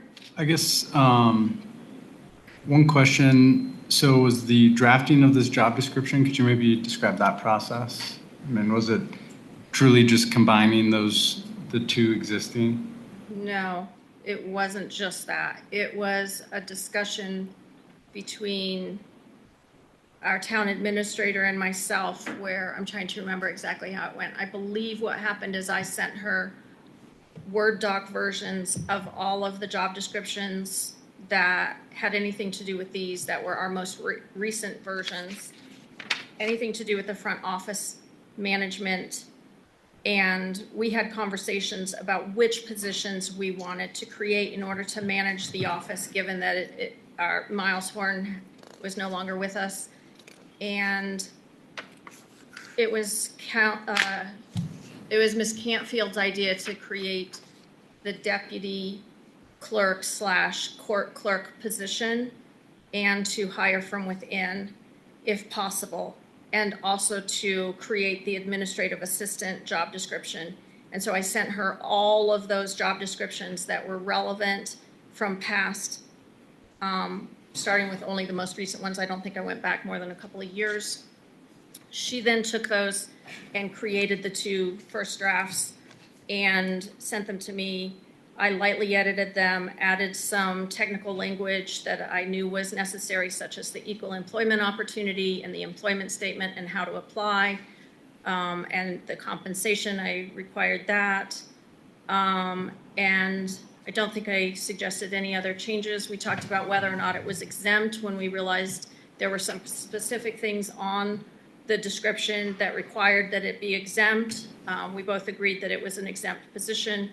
She asked me to make a recommendation regarding salary. I gave her the historical documents from the 2021-2023 market research that we had done.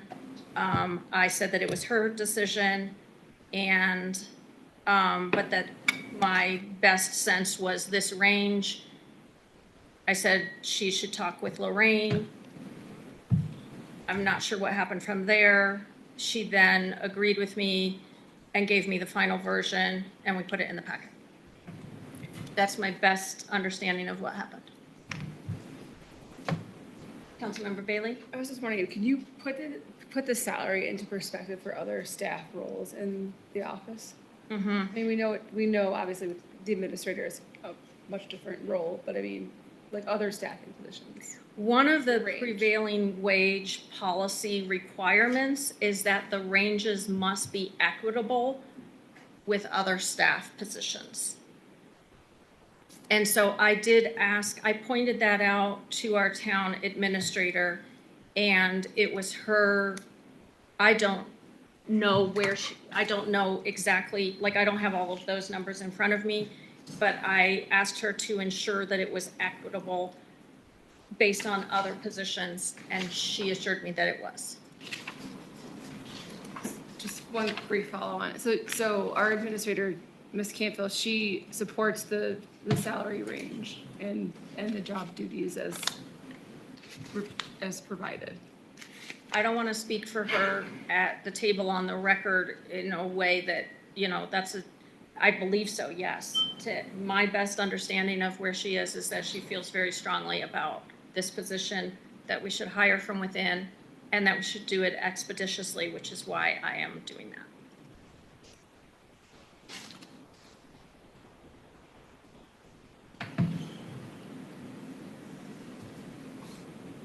Any other concerns? Concerns from our remote participant, Councilmember Davis?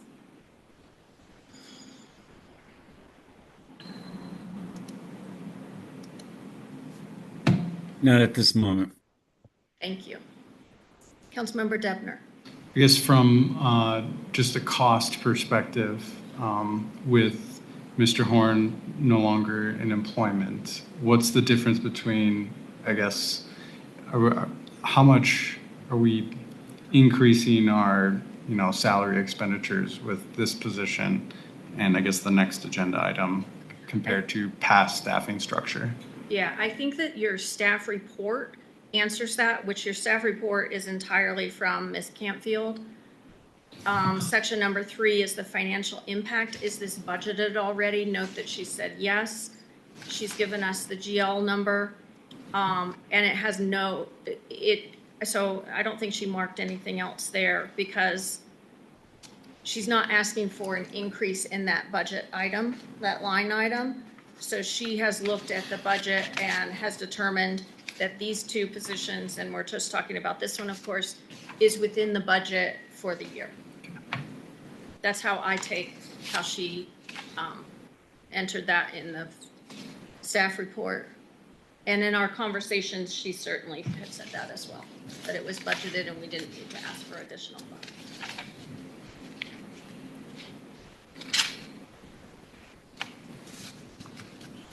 So it seems like there's some concerns. I wonder if council would address the concerns so that we can try to get to the bottom of what the concerns are. Councilmember Debner? I guess one concern, and Councilmember Bailey had kind of mentioned this, when it comes to agreement in the hiring decision, I guess, I'll speak for myself, but I have a concern that there may be possibility of disagreement. So I wonder if we could maybe pass this with the, I guess the caveat that there would be mutual agreement in the hiring decision. I can assure you there is mutual agreement in the hiring decision at this time. And if you'd want to add that on, I would have no objection. Yeah, I think just formally requiring mutual agreement, especially since we're hiring internally. Because it's very clear. I have it in writing. Yeah, okay, thank you. Mayor Pro Tem? Because we're combining both of those positions together, I want to make sure that we are being fair in salary and that we're not asking someone to do two positions and not, what's the right word? Compensating them Yes. appropriately. Yes. And that's what I want to have, because if we're looking at something that's 3 years old, I would like for us to make sure that after we approve this position, if we do, that we have an opportunity to say, oh, we have realized that this particular position really should be getting paid X amount of dollars more. That's very helpful for clarity about where some of the hesitation is. Let me look back at my emails and share the numbers, the actual numbers that I shared with Ms. Campfield so that you have some context. I also agree and have always felt very, very strongly that compensating our employees fairly is of the utmost importance. There's really nothing more important in many ways as a municipality because our employees, they can make or break us and they need to be compensated fairly. And we ask them to do an enormous amount of work that in many other municipalities, it's rare to ask them to be able to perform such a range of duties across the board. So I really do thank you for bringing that up. Let me see if I can find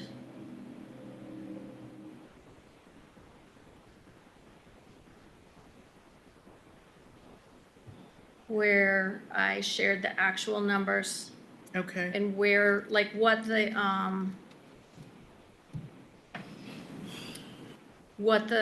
prior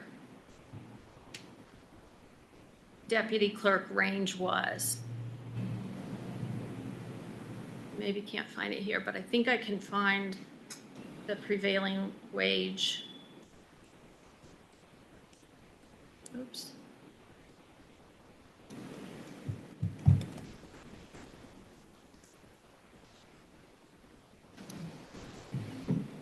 So we had a table setting in November 2023, I believe, where the deputy town clerk was not an exempt position, was an hourly position, and it was at range 74.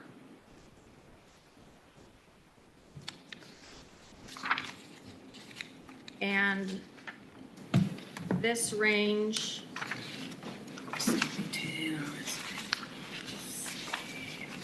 oh, she didn't put the range there. That's why. Okay, so let me find those ranges. I have that pretty handy here. I have a question. Yes. Do exempt employees typically make higher or lower wages? I guess it depends.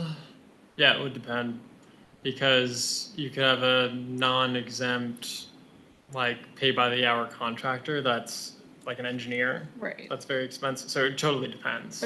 But I'm more in this type of role. Like, would you expect like in this kind of office employment in a municipality would an exempt employee make more than a non-exempt employee? I'm not sure. Because exempt means we're asking them to possibly work more than 40 hours a week, Possibly. Correct. right? So then they would be, They wouldn't get overtime. right, they wouldn't get overtime. Right, it's a salaried position, that's what you mean by exempt, right? With Right. benefits, right? Yeah. So in 2023, the deputy clerk position was range 74, which started at $56,083 and goes up to $68,546. And that's for a non-exempt. That's true, that's an hourly rate, but I think it's easier if we compare apples to apples, so that I'm giving you the salary. It was a non-exempt position at that point, and that might have been a mistake, I'm not sure. We'd have to look at that job description. This position is then jumping one range and going up to range 76. In our prevailing wage policy, we have all of the ranges spelled out. Okay, because I'm seeing 72. No, it's range 76, and the amount is 58922 is the starting salary, and the ending salary for this range is $72,016. So it went from range 74 to range 76. Making the medium amount, what if, I believe the most,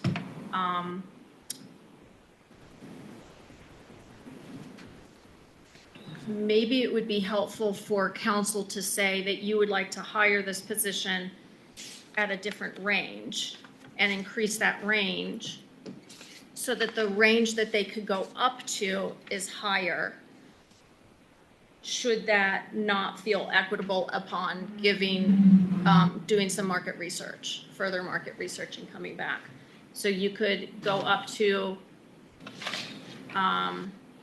range 77, where it starts at 6395 and goes up to 73,816. Is that within budget? I mean, would we be within budget if we were to propose that? Yes.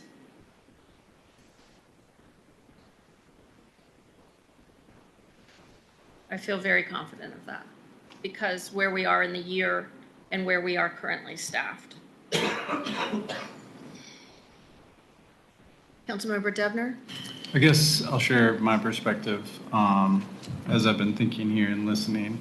I guess I'm in support of the range that's listed in the current job description and the position.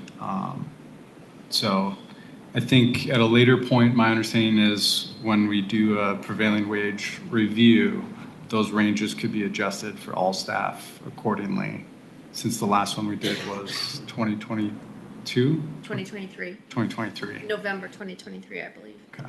Late 2023.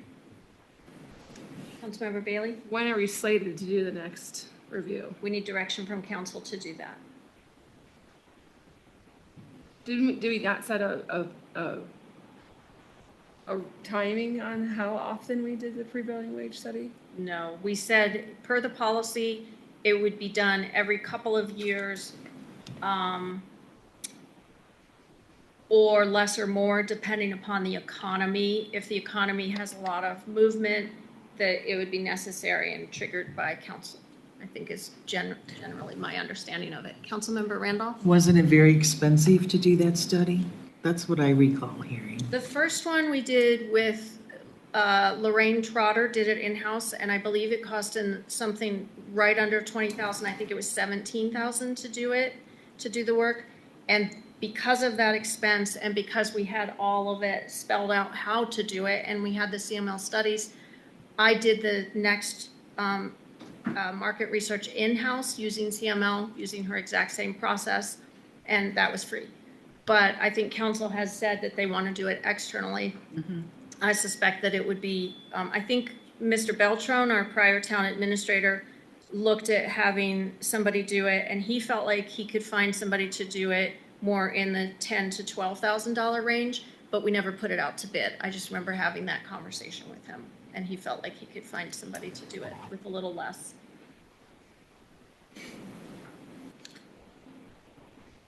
So I'm in agreement, just to share, with Councilmember Debner's thought. And then if we feel that this needs a prevailing wage analysis or whatever we choose to call it, then we could do an increase if needed.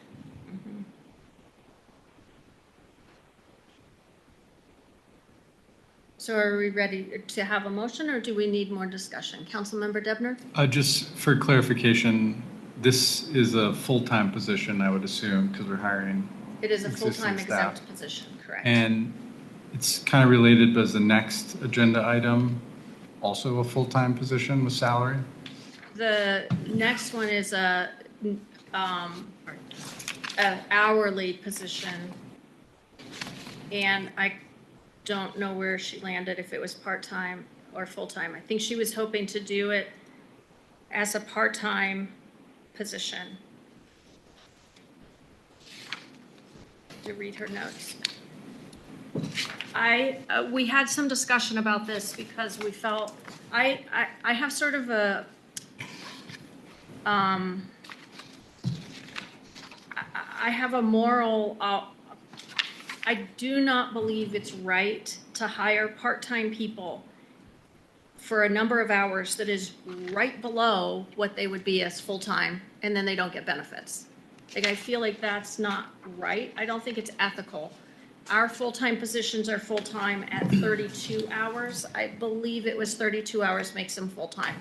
And so I think what we said is we would try to start this position as part-time at 20 hours. That's for the second one. Okay. But let's go back to the first one, just if that additional information gives you context. What are our other concerns about this? Councilmember Randolph? I don't have any. Okay. I'm just thinking about your comment, because there's a lot of housewives that would take that part-time job, and they're under their husband's insurance. So I have different thoughts on that, because I've Yeah. hired a lot of part-time people, and they're thankful just to be working. Yeah, But fair no, I enough. have no problem with this at all. Councilmember Bailey? Are we gonna add language into the hiring for the agreement of our mayor and administrator? You could certainly Can we get a, make that motion. can we get a proposition? Is there a, can we get a sense of where the council is at on that?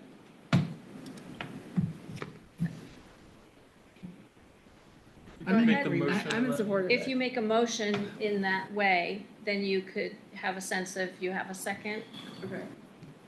Point of information, could I have some clarity on language that might be interjected? Yeah, it sounds like you have a motion to approve the resolution on the floor with the addition that the hiring be made mutually between the mayor and the town administrator.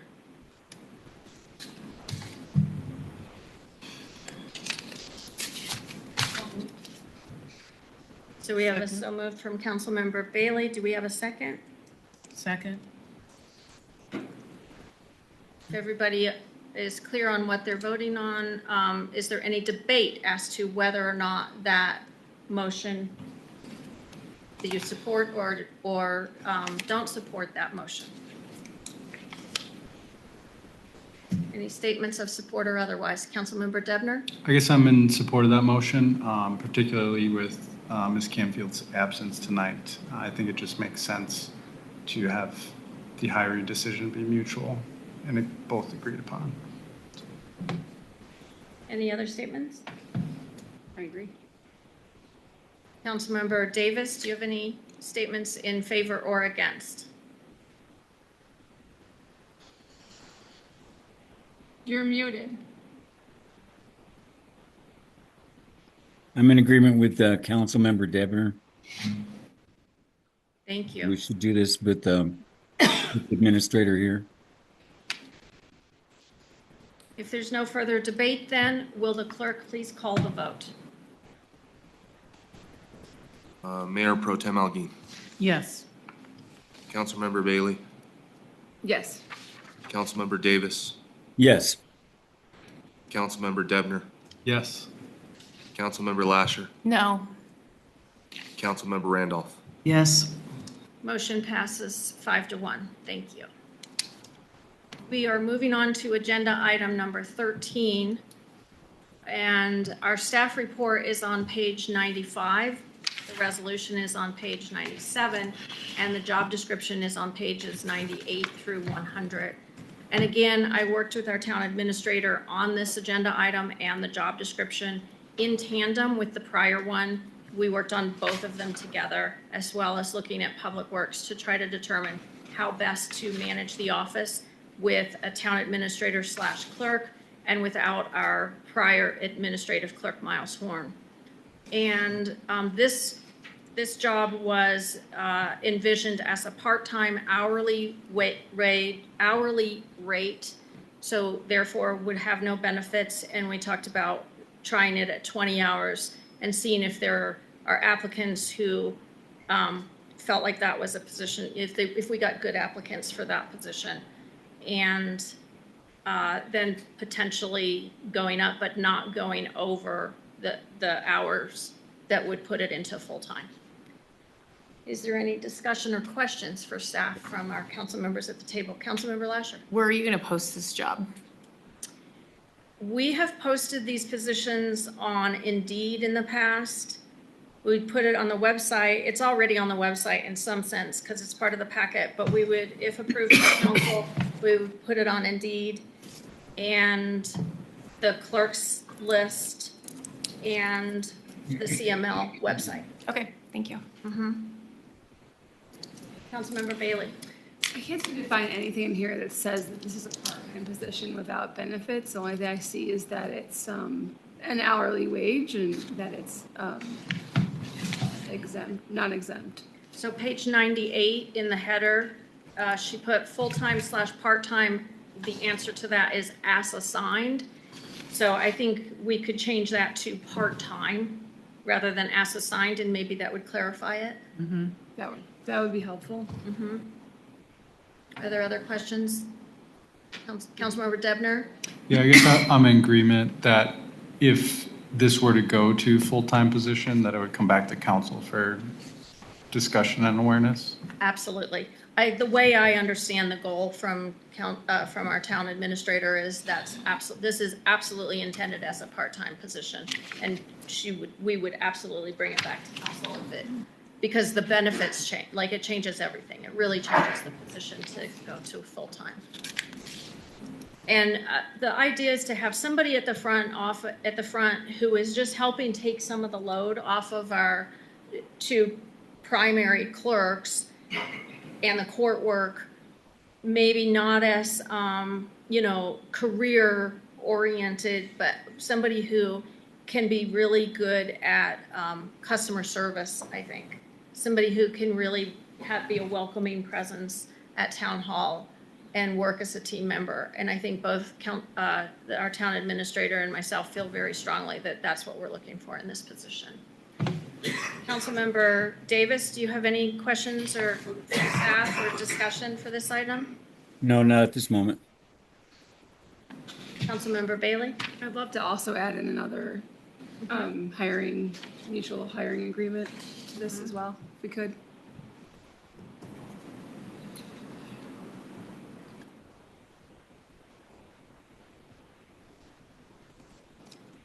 So we are looking for a motion to approve with a change to the header. Rather than saying as assigned, it would say part-time, and that the position would be with mutual agreement between the town administrator and the mayor. So moved. So moved. Second. So moved from our Mayor Pro Tem and seconded from Councilmember Debner. Is there any debate, any statements for or against it as moved? Will the clerk please call the vote? Mayor Pro Tem Algeen, Yes. Councilmember Bailey, Yes. Councilmember Davis, Yes. Councilmember Debner, Yes. Councilmember Lasher, Yes. Councilmember Randolph. Yes. Thank you. Motion passes unanimously. unanimously. It's getting know, late. it's that time. It's that time. But we are pretty close here. If we can just push on through. We are at agenda item number 14. This is a resolution regarding DRCOG. Your staff report is on page 101. Your resolution is on page 103 of the packet.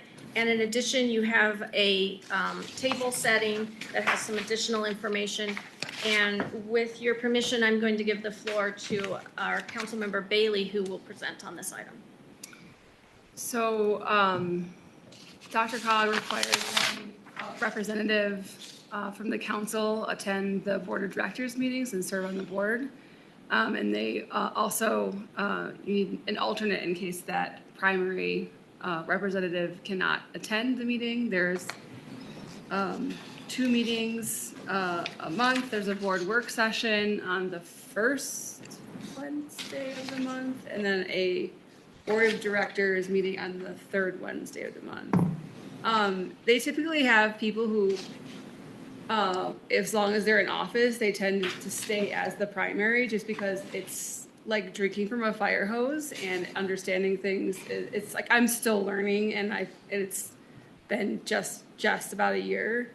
And they also they have different other committees, and since I've been on long enough, I threw my hat in the ring to be on the Powerhead Colorado Oversight Committee, and then they just made me vice chair. So I would love to continue as the primary, but I'm not always able to, be in town and do things. So I'm hoping I'll have your support to continue in that fashion. And like, it's a great organization. I've learned a lot.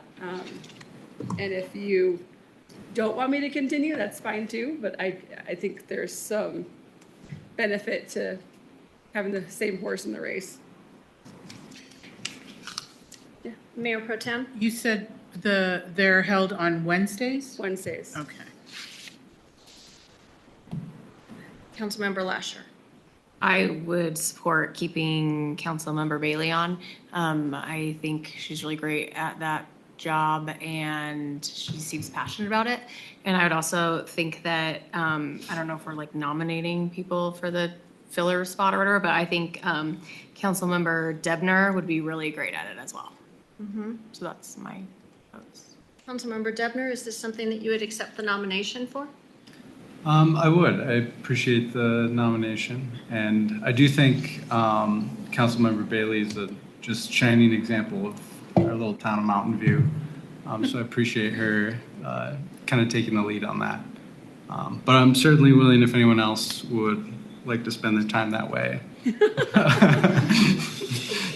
I'd like to get to gardening this season. It is Garden a lot of during the extra day. time, I'm not going to lie. It's Yeah. a lot of extra time. I mean, and then of course, the Powerhead Colorado has 2 additional meetings as well, so a month. But if Council meetings. there's a need for an alternate, I could do that. In section 2 of the resolution, do you want to speak to that issue, Councilmember Bailey?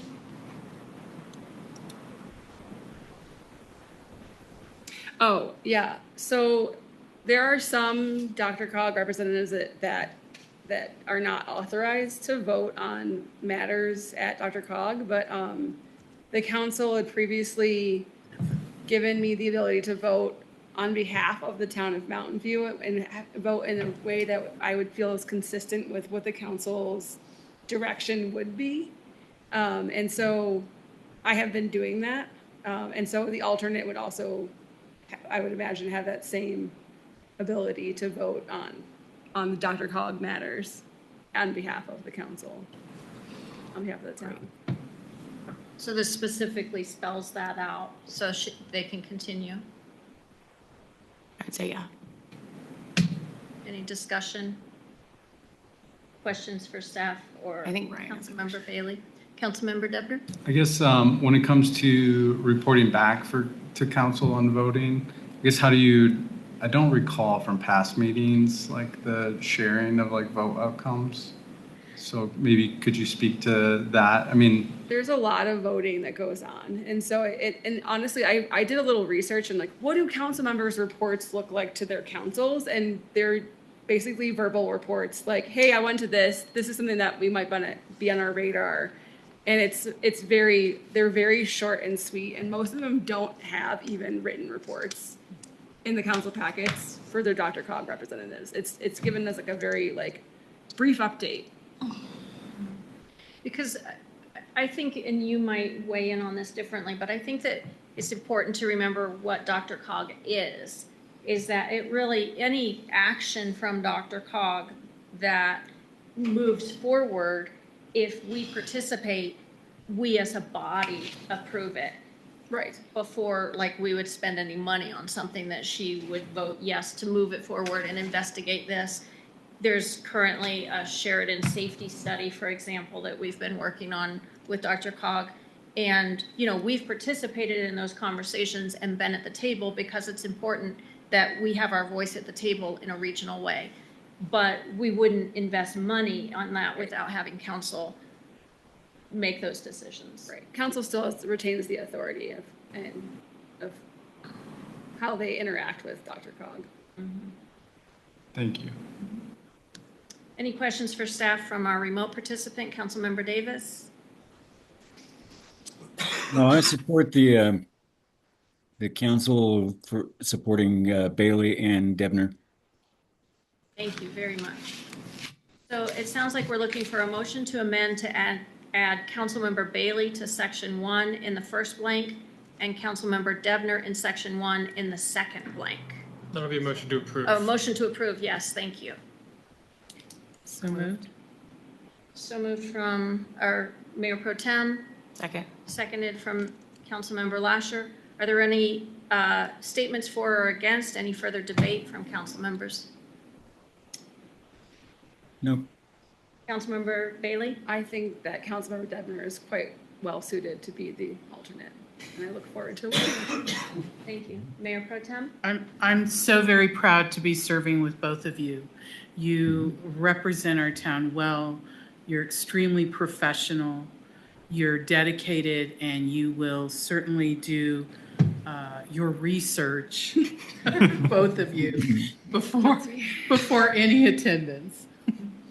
So you would serve our town well in that capacity. So thank you. Thank you. If there's no further debate, will the clerk please call the vote? Mayor Pro Tem Algeen, Yes. Councilmember Bailey, Yes. Councilmember Davis, Yes. Councilmember Debner, Yes. Councilmember Lasher, Yes. Councilmember Randolph. Yes. Motion passes. Thank you. Moving on to agenda item number 15, we have removed this item from our agenda tonight and we'll move on to the next agenda item number 16, which is our future agenda schedule. Do you have a point of information? Oh, no. Okay. Our administrative clerk, will you be able to pull up the future agenda schedule onto our screen? I think this is on page 104 of our packet is, 105. no, I'm sorry, 105 of our packet is the future agenda schedule.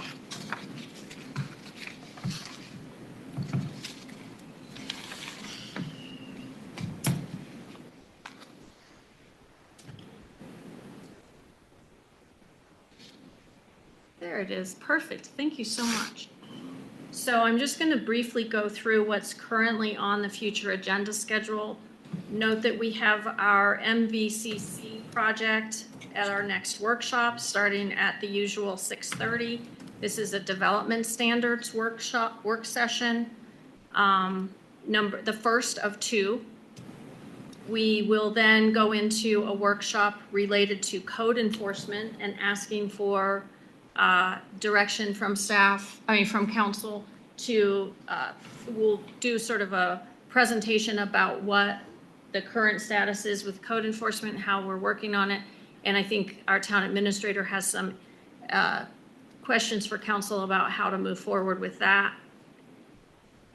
We also wanted to address the discussion of virtual council member attendance. I believe that was something that was new to the conversation, partly because of the last meeting where we had a lot of AV problems with the sound.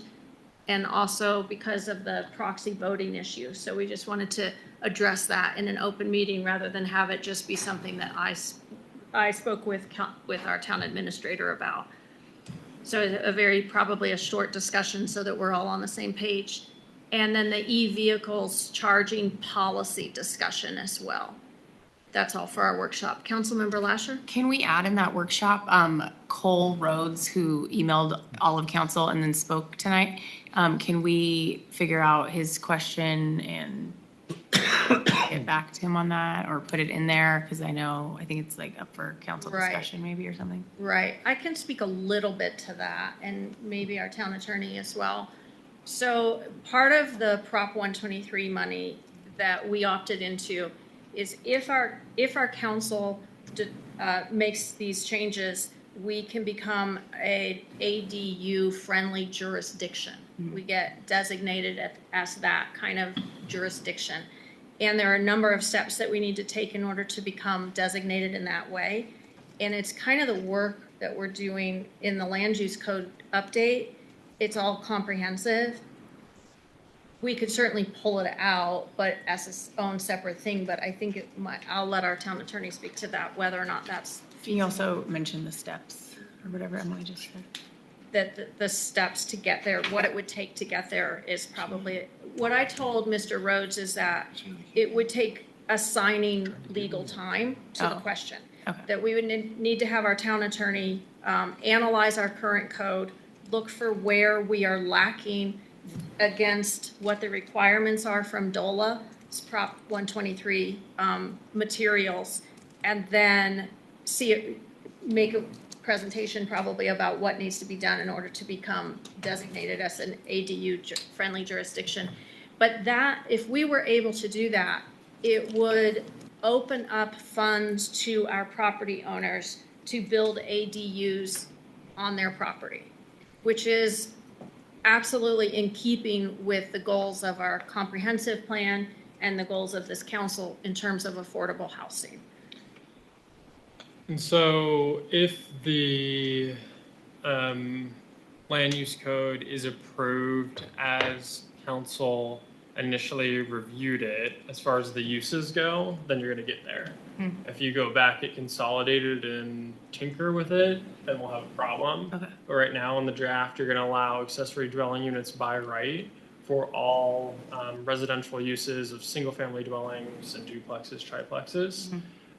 With pretty minimal standards. Essentially, the minimal standards are that they just be smaller than the main dwelling unit, which is what DOLA looks to. So DOLA basically wants to ensure that you don't have any barriers in your standards that makes the development of accessory dwelling units any more difficult than a primary dwelling or any type of other dwelling. So right now, you're in a pretty good position to do so. We will address parking at the next meeting. And I just wanted to make sure we were like in communication with him, just because I saw his email and then his statement, so. Great.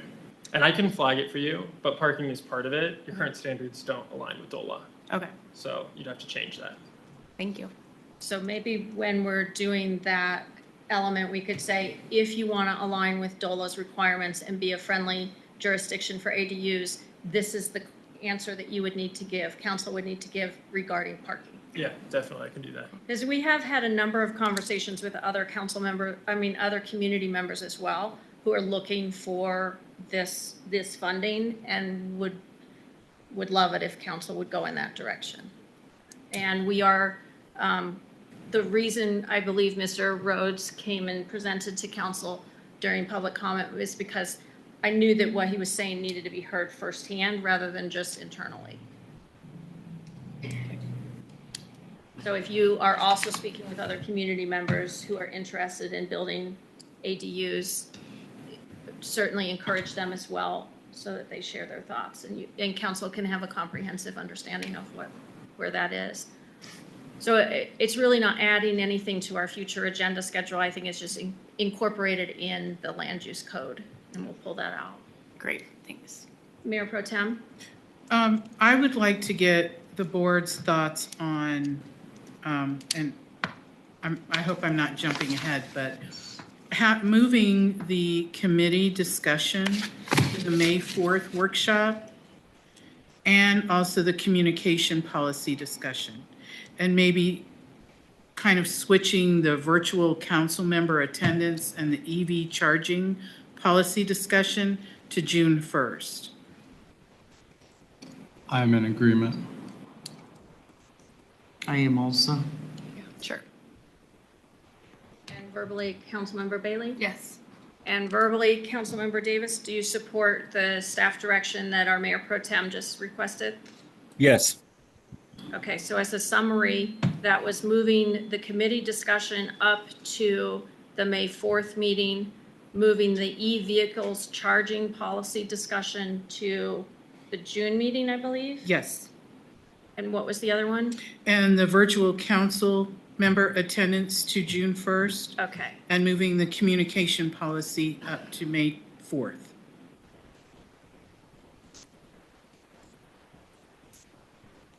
Okay.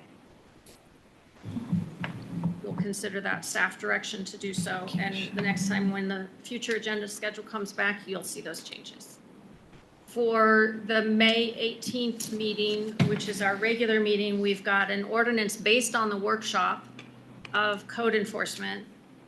So we'll have an ordinance for code enforcement is what our town administrator has there, and a policy regarding code enforcement. We will take that resolution regarding e-vehicle charging and move it to June 1st. And we cannot do the resolution for the minutes policy there. We will need to have the minutes policy go. Where would you like the minutes policy discussion to go? Because we need to have the discussion before we have the resolution. Unless you'd like to have them on the same night, which I think we've heard people don't like that. I prefer the workshop for the discussion portion. On May 4th? Yeah, whatever the next, Yeah. Okay. it would be, was it 6-1 workshop? Maybe 6-1. Yeah. Okay, so we'll try to get I know that our town administrator is prepared to have that meeting minutes discussion at this meeting, so I don't think there would be any hardship to move that to May 4th. And the June workshop, then we have another development standards work session, which would build on the first work session regarding that topic in May. The committee discussion is moving up to May 4th, so you'll see that go away. The communications policy discussion is also going up to May 4th. And we will have then a fee schedule discussion, which I think this council will want to have a considerable time for that discussion. I do think it's good to have a lot of time for that fee schedule discussion.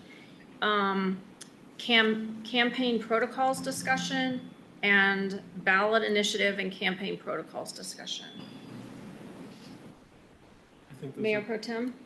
If we're moving the communication and the committee discussion to the May 4th, could we schedule that for the council meeting on May 18th? Have a resolution for the committee appointments and a resolution for the communication policy on May 18th?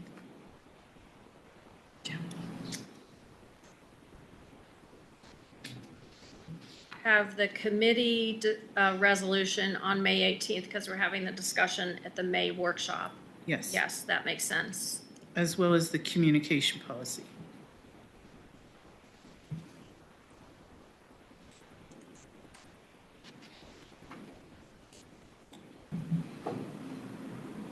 Same thing, okay. Is everybody in agreement with that?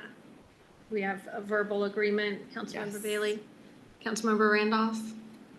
I'm in agreement. I was just wondering, we have a strategic planning day coming up on a Saturday. Is that May 17th? No. I don't see it on here. Yeah, it's not on the future agenda schedule, is it? I'm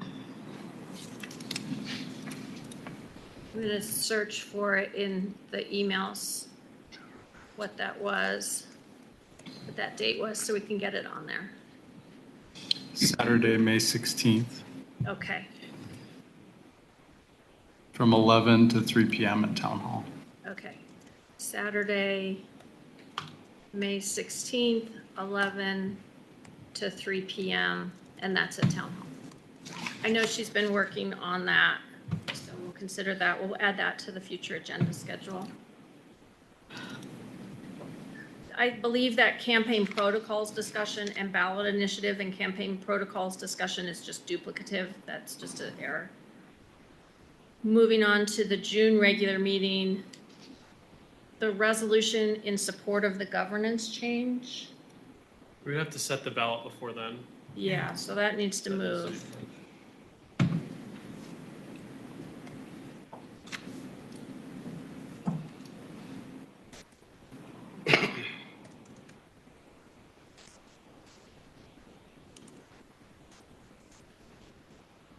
We'll push that until after the ballot language is set.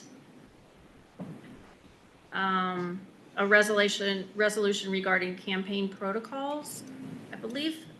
I'm not sure I'm remembering what that was. A resolution affirming that we will all follow the rules. Yes, I think that's what essentially. it was. Yeah. That certainly seems reasonable there. The committee appointments will be moved up. Councilmember Bailey? Did you say you were moving the governance change discussion up or leaving it where it is? The resolution in support of the governance change, we cannot have that as a resolution until we actually set the ballot language for that governance change. Right. Okay. The ballot language will be by resolution, not ordinance. Okay. Sorry? So on the 6:15 meeting, it says ordinance for the November 2026 ballot language. That should be resolution.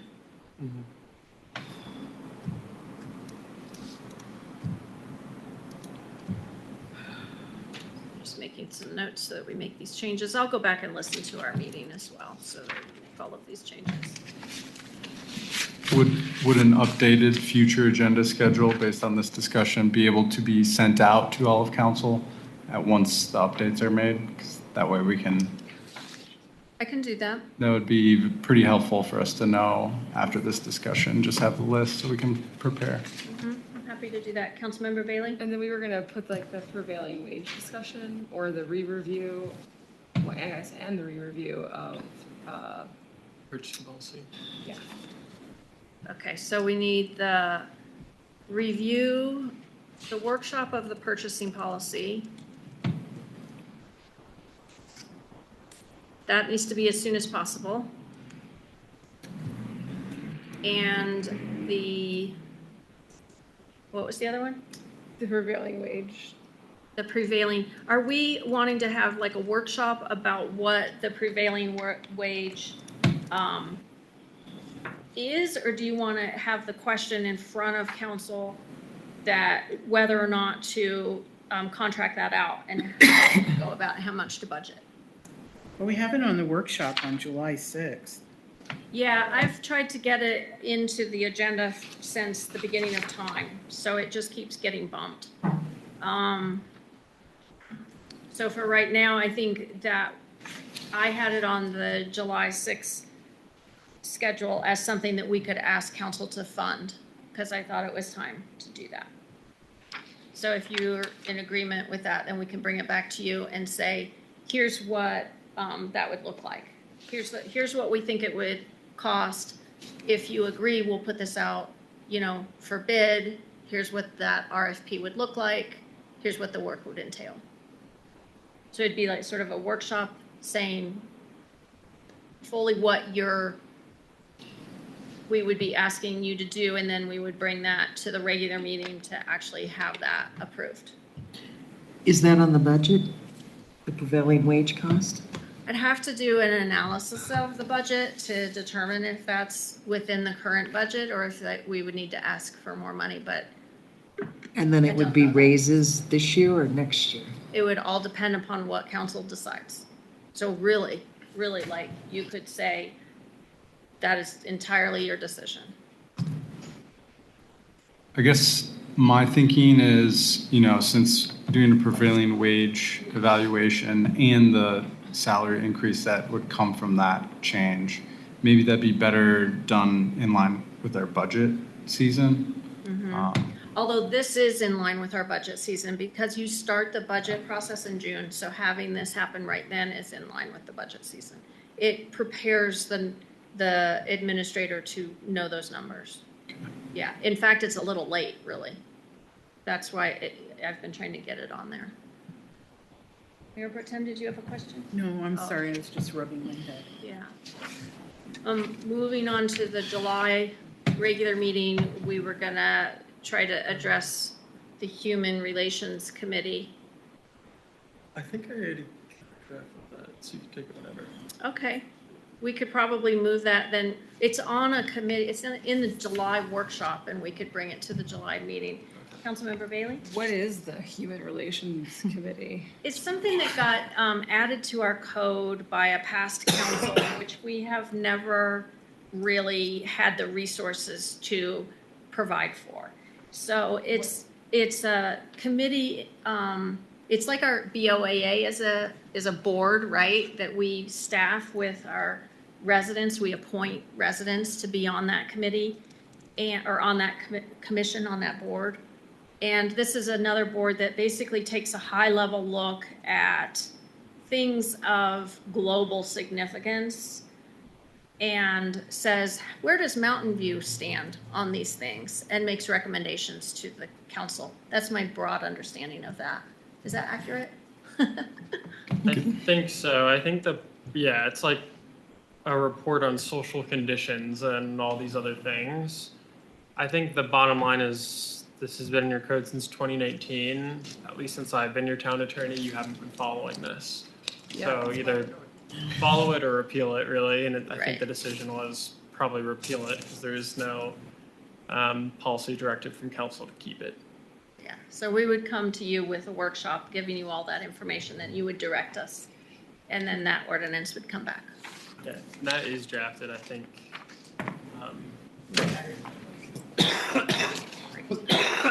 And then the rest of that is not filled out, not fleshed out very much. I'm not sure if the parking lot didn't make it onto this, and I know that has been a request from Councilmember Debner, especially when I send out the updated future agenda, I will include the parking lot.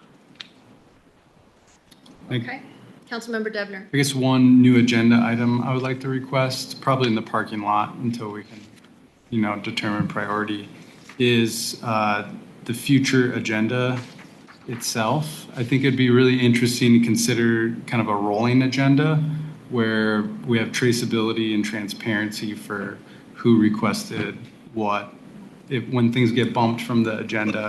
Because I would agree with Councilmember Randolph's earlier comment that sometimes it's difficult to, understand why did something get moved. And, we can also prioritize based off cost, based off risk. So it'd be worth a discussion, I think, from council to see what would we like to see on the future agenda as like a tracker. Do other people on council support having the administrative work to do that? Basically what I'm hearing is that you would like to direct how the clerk handles the future agenda schedule. I guess I would be interested in having a discussion with council at a later date about that topic and the content of the future agenda schedule with the opinion of Ms. Canfield as well. Are we in agreement? So to simply have a discussion. Yeah, simply just to have a discussion to gauge, perspectives on, this new kind of shared future agenda planning that we've been doing. Because I think there is information that I'm personally keeping track of in my master tracker. And I think there might be a benefit to kind of have a tool that we all can use for understanding of what's coming in the pipeline. And maybe that'll be part of our strategic planning session too. Yeah, Okay. I support that. Yeah. Okay. Councilmember Randolph? Oh, I support that. Councilmember Lasher? Sure. Councilmember Davis, do you support Yes. that? Thank you. Yes, I support that. add that to our future agenda parking lot. Any other changes before we move on to staff reports? I have a suggestion. Councilmember Randolph? Since the check register in the parking lot seem to have trouble getting into the agenda, can we put them on the agenda schedule as a reminder to put them on the agenda? Or Okay. list them on the agenda? And I think that's a good idea. And the financial statements, check register and financial statements, and parking lot to add to process routinely. Thank you. Do I need to get agreement from everybody? I can just do that, right? Yeah, I think so. It's just a future agenda. Okay. All right, if there's no objection, we'll move on to staff reports. And Chief Nesbitt, his report starts on page 107 of our packet. You have the floor. Good afternoon, everyone. I'm just getting kind of late. I'll go through this pretty quick. Stats are all in there. I did put in here actually a contact that Officer Nelson Nucky made on April 7th. So he was doing some reports or backing a ticket in the Arby's parking lot. Gentleman rides by on a bicycle that doesn't have lights on it. Seems like a pretty mundane kind of thing, not the end of the world. He decides to stop him and tell him, hey, you got to have lights on your bike. I put in here short pursuit. I would encourage you all to ask Officer Nelson Nucky about that whole thing.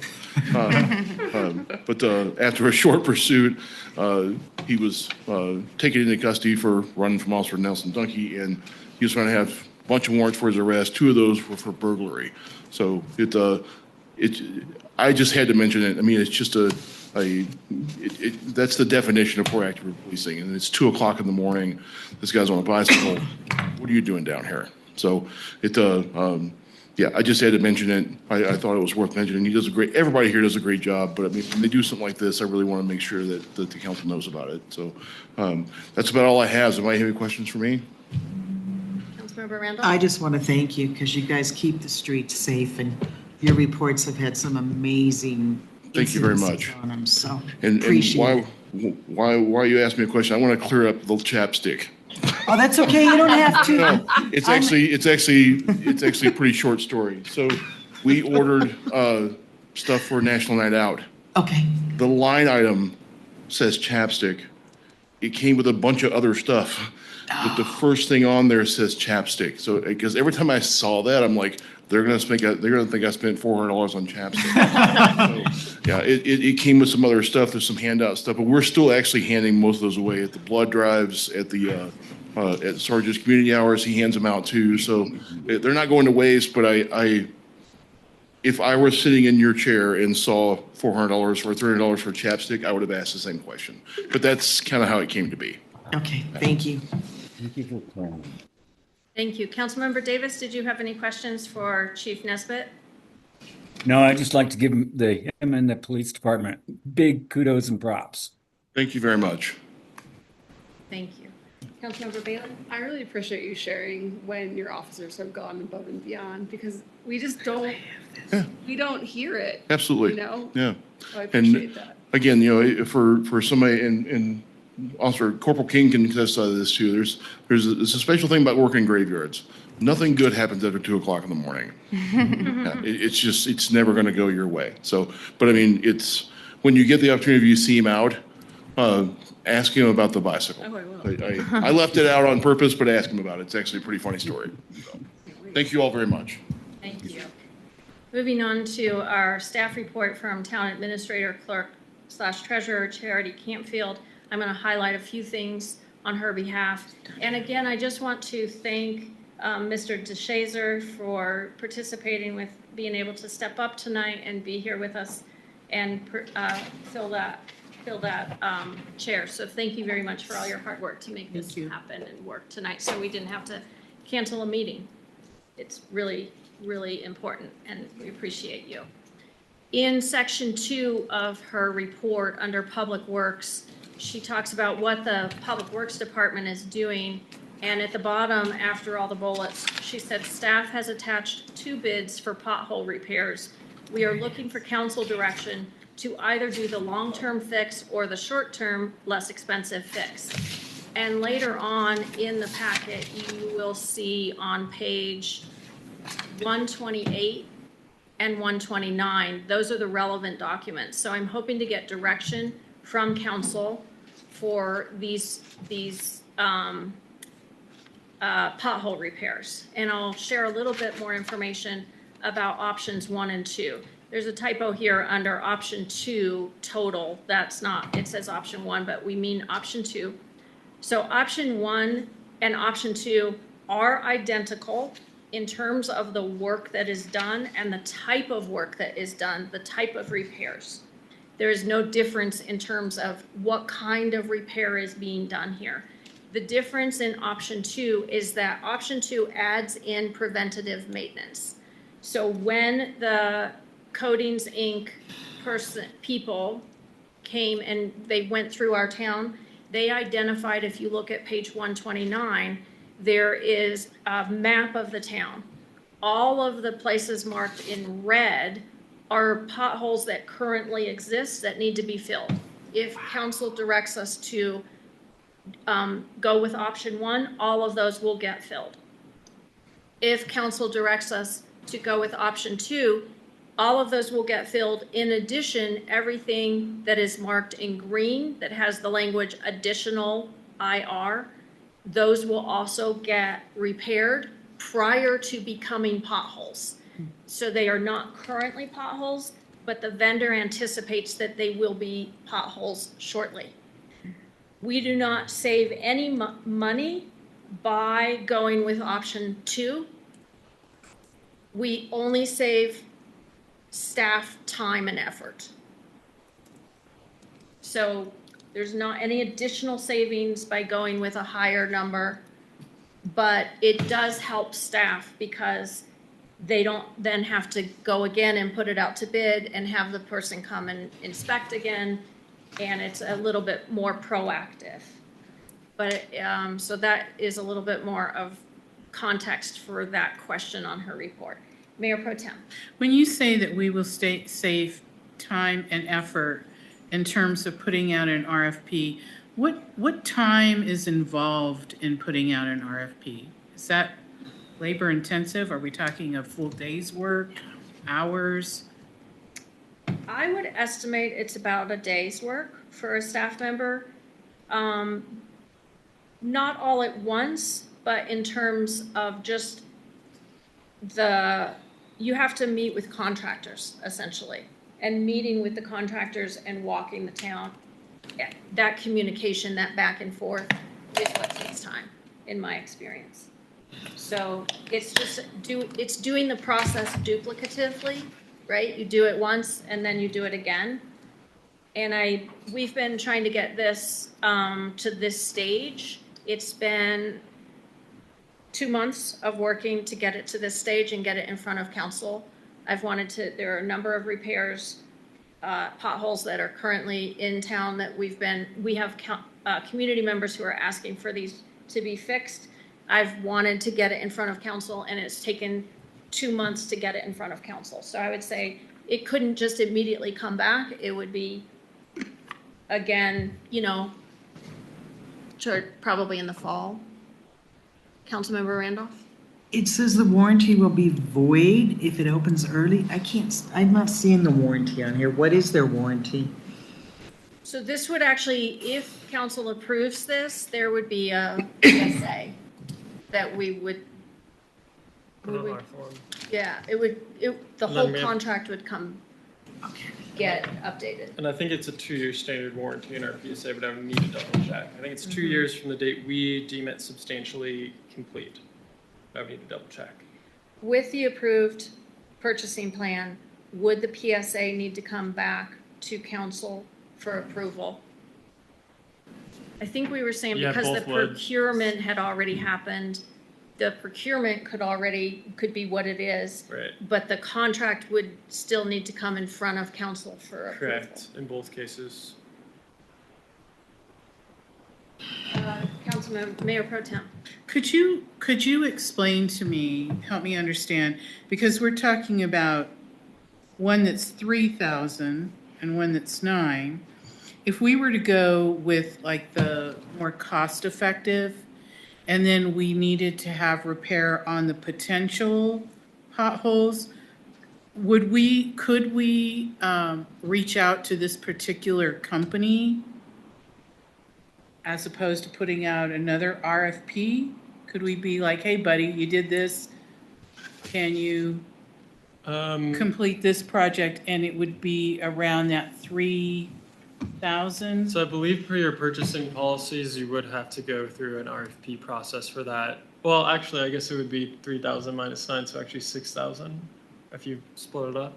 Let me double check for you. So you're saying if we went with option 1, and then the potholes that we know, we've been told are likely to appear, if they then came out and we needed to again ask for somebody to come out and do these plan 4. those repairs. Yeah. They're So- rather large, those 4.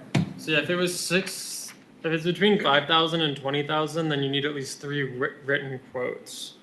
So you don't have to do a formal competitive bidding process, but 3 written quotes. Okay. And we did get 3 quotes for this, I do know.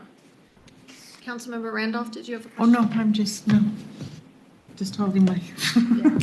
So I am a little concerned with the way this is in the packet, that it's not via a resolution with the PSA, because I'm worried that those prices are going to change by the time we have a PSA and it's in front of council again.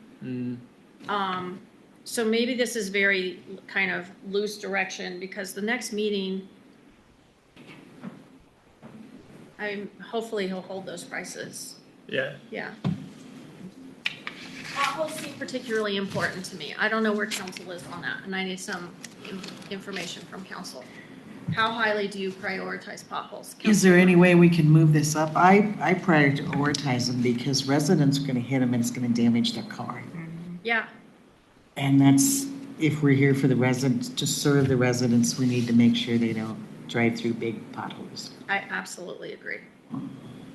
Councilmember Debner? Yeah, I would also agree that prioritizing the infrastructure is like one of the core responsibilities of our governance. And, I've heard from residents when I've walked around that, the street conditions and the curbs are important. And if that comes even at the sacrifice of community events, I think I've heard from several that that's a priority, and I share that priority. Thank you. Councilmember Bailey? Where does if you went with option 2 to do like sort of the preventative maintenance, where does that fit in like the capital improvement plan in terms of like the street resurfacing and all that? That's the only I want to prioritize capital, like, I like to get it off of the deferred maintenance track and, do stuff that's proactive, but I don't want to do it and then be like, oh, well, we're going to repave the streets now. So that was kind of no point. Right. They're really 2 different things. So the pothole repairs are things that every municipality, no matter how rigorous they are in keeping to a street maintenance schedule, will always have pothole repairs. Every municipality has pothole repairs. It's just the nature of asphalt. And what it takes to get to the place where we're milling and repaving is it's an extended time period. So you wouldn't want to put off repairing potholes in the interest of long-term maintenance. Is that what you're saying? I'm not saying not. I'm all in favor of repairing potholes. I'm just wondering that, do you spend the extra $6,000 to do the preventative maintenance, and then you have it on the horizon to do the milling of the roads before, like, that would sort of, that it would.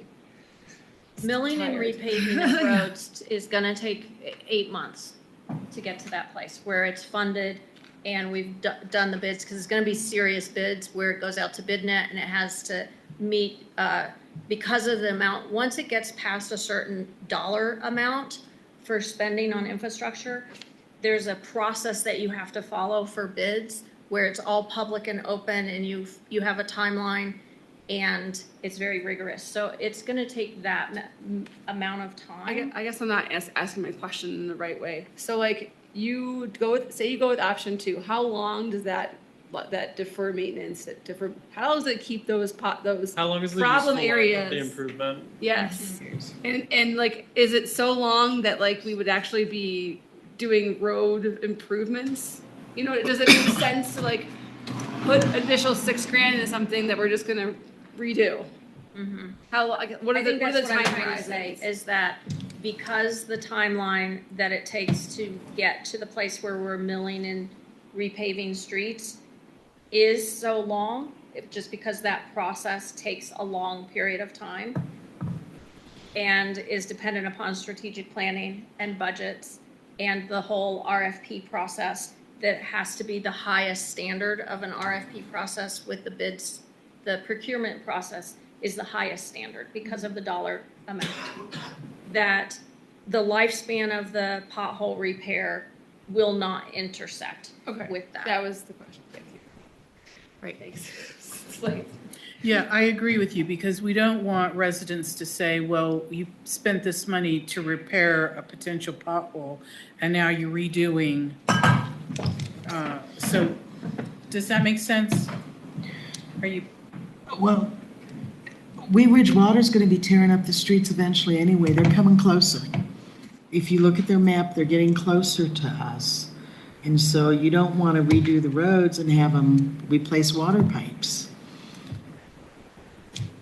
And the ADA schedule will be also impacting the milling and repaving.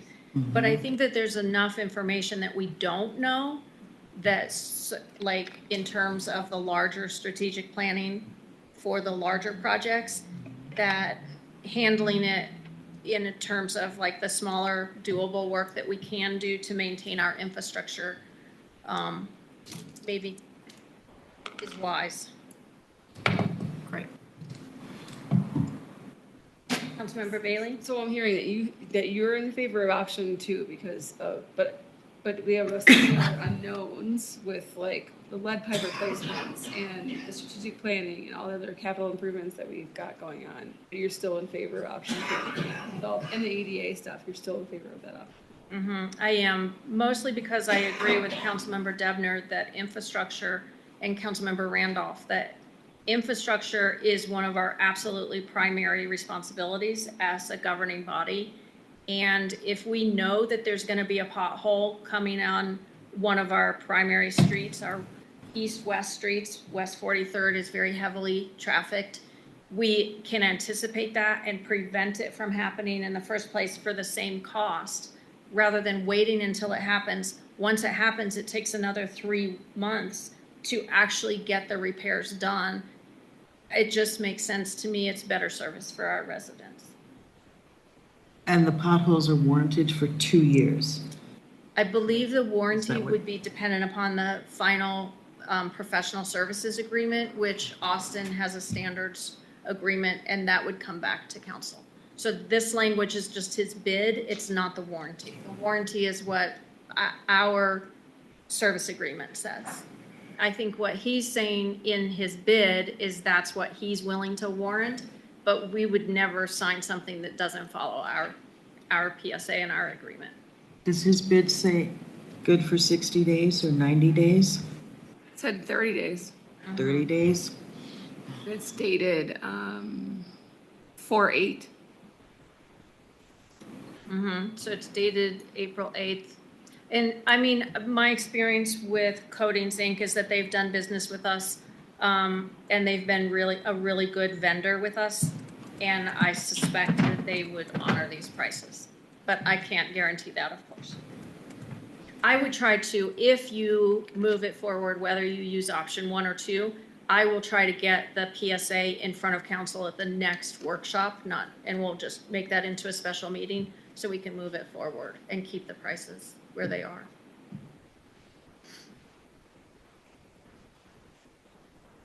Councilmember Debner? I guess, all things considered, I would support option 2 because it's a core responsibility and necessary for preventing car damage. I agree. Councilmember Randolph? I agree. Councilmember Bailey? I'm support. I need a verbal. Yes. Sorry, thank you. And we have Yes. verbal support from Mayor Pro Tem. Yes. Councilmember Davis? Yes. Thank you very much. So we will get that PSA back to you as quickly as possible. And we are on to, there's nothing else on the staff reports that I was going to cover. If there are no questions from staff, from council, I'll move on to our reports. So agenda item number 18 is the mayor's report, and I do have a statement. I'm going to speak really plainly tonight because the community deserves clarity. Over the past 2 months, there's been a growing number of formal complaints filed against me. At the moment, there are a total of 8 complaints against me.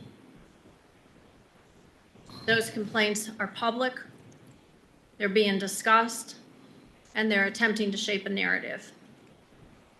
Under our current rules, allegations are made public immediately.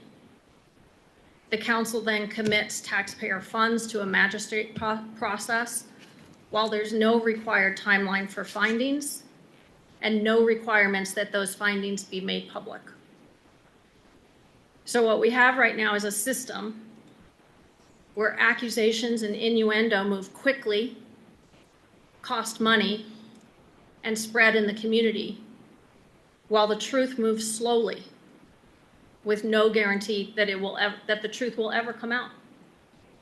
And that is not a balanced or credible process. When a process works like that, when accusations come fast, answers come slow, and public money is used along the way, it starts to look less like accountability and more like a witch hunt. And I want to be very, very clear. I welcome accountability. That is part of this role. I am the individual who initially asked for an improved process to hold elected officials accountable. But accountability must be grounded in facts, in shared reality, and in actual governing standards, not speculation, not perception alone, and not repeated attempts to relitigate policy disagreements. What we are seeing instead is an ethics process being used to manufacture drama, personal grievances, and political disagreements into formal complaints at the expense of public resources. Due to the extreme delay in this process, as well as the extreme amount of public funds being used that impacts our community directly, I am forced to respond here now with the hope that all of the results will be shared as publicly as the accusations have been shared. And until then, due to the delay, I respectfully deny that any of my actions violated the town charter, the municipal code, or the rules of procedure or state law. At all times, I acted in good faith within the scope of my role as mayor and in a manner consistent with the town's governing documents and applicable law. Across the submitted complaints, a consistent pattern emerges. The allegations primarily reflect disagreements regarding policy decisions, communication preferences, or perceptions of tone, rather than identifying specific conduct that violates any provision of the town code of ethics or applicable law. I am committed to continuing serving this community, no matter how many complaints come out, no matter how many people pile on this witch hunt. I am committed to continue serving this community with integrity, focus, and a clear understanding of my role under the charter, rules, and state law.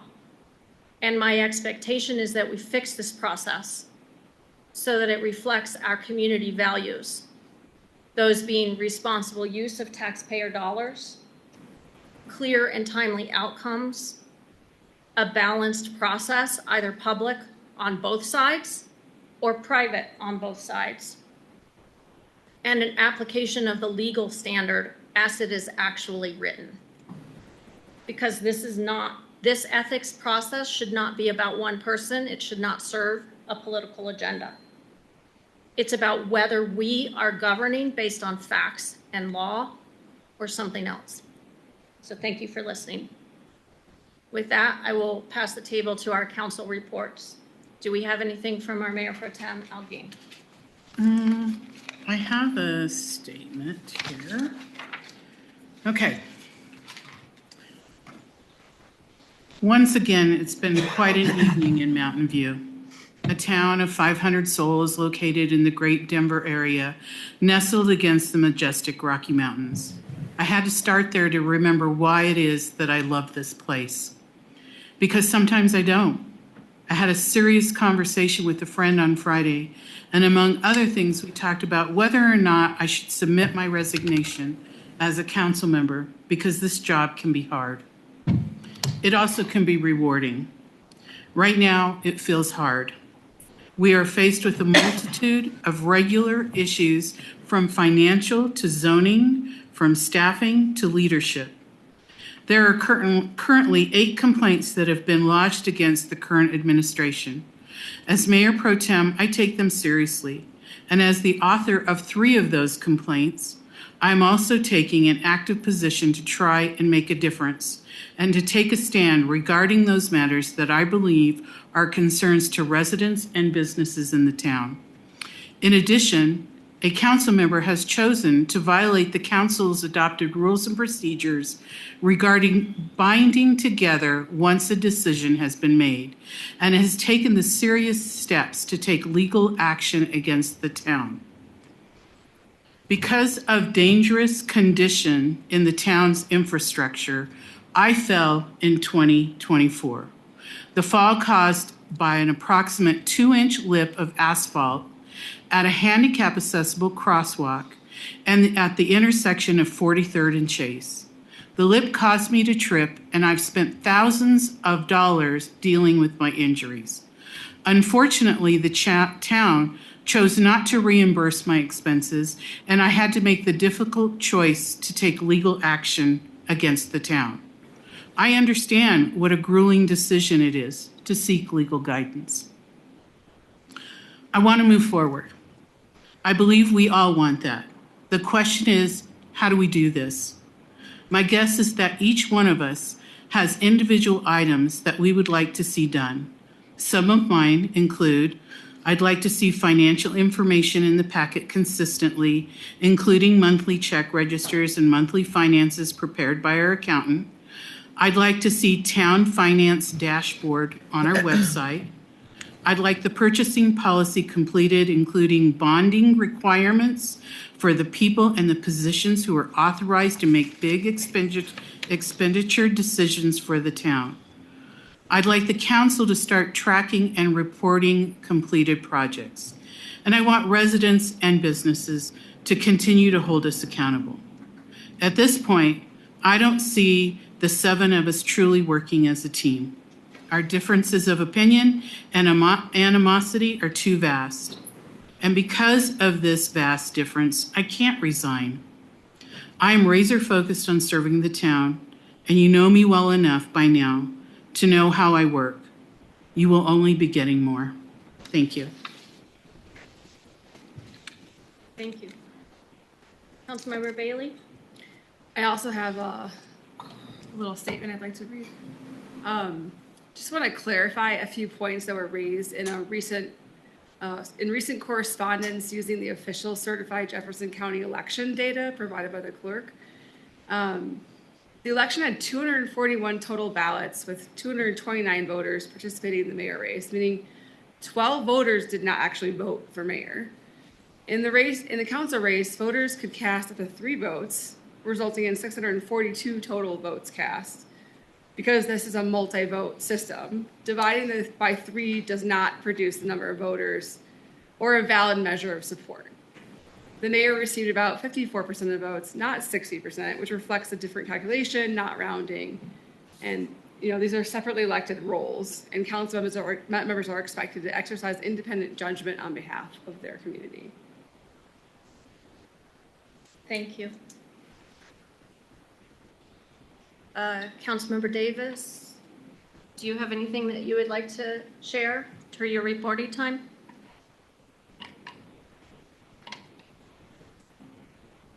Well, I'd like to say I'd be happy to say that it's been nice working with most of the council, but I can see that there's some of the council that and a couple others that are working for a different cause.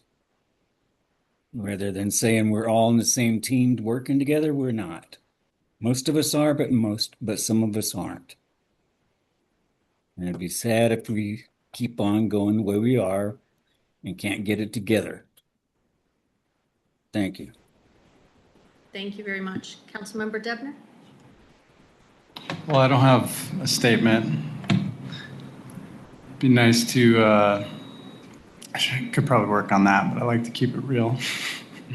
I guess, in reflection, I kind of view my perspective as quality assurance, but it's in a very difficult environment. It's a little different than a laboratory. But I'm committed to seeking, opportunities for improvement and voicing the things that I see. I do imagine a future where we do work well as a team. We work through our differences, we agree to disagree, but we do it with respect and professionalism and integrity that our neighbors and our constituents expect of us. And I think I really see this as a kind of a turning point for us. It's been a very difficult time in our little neighborhood, but I think I see hope for the future, and I'm going to cling to that.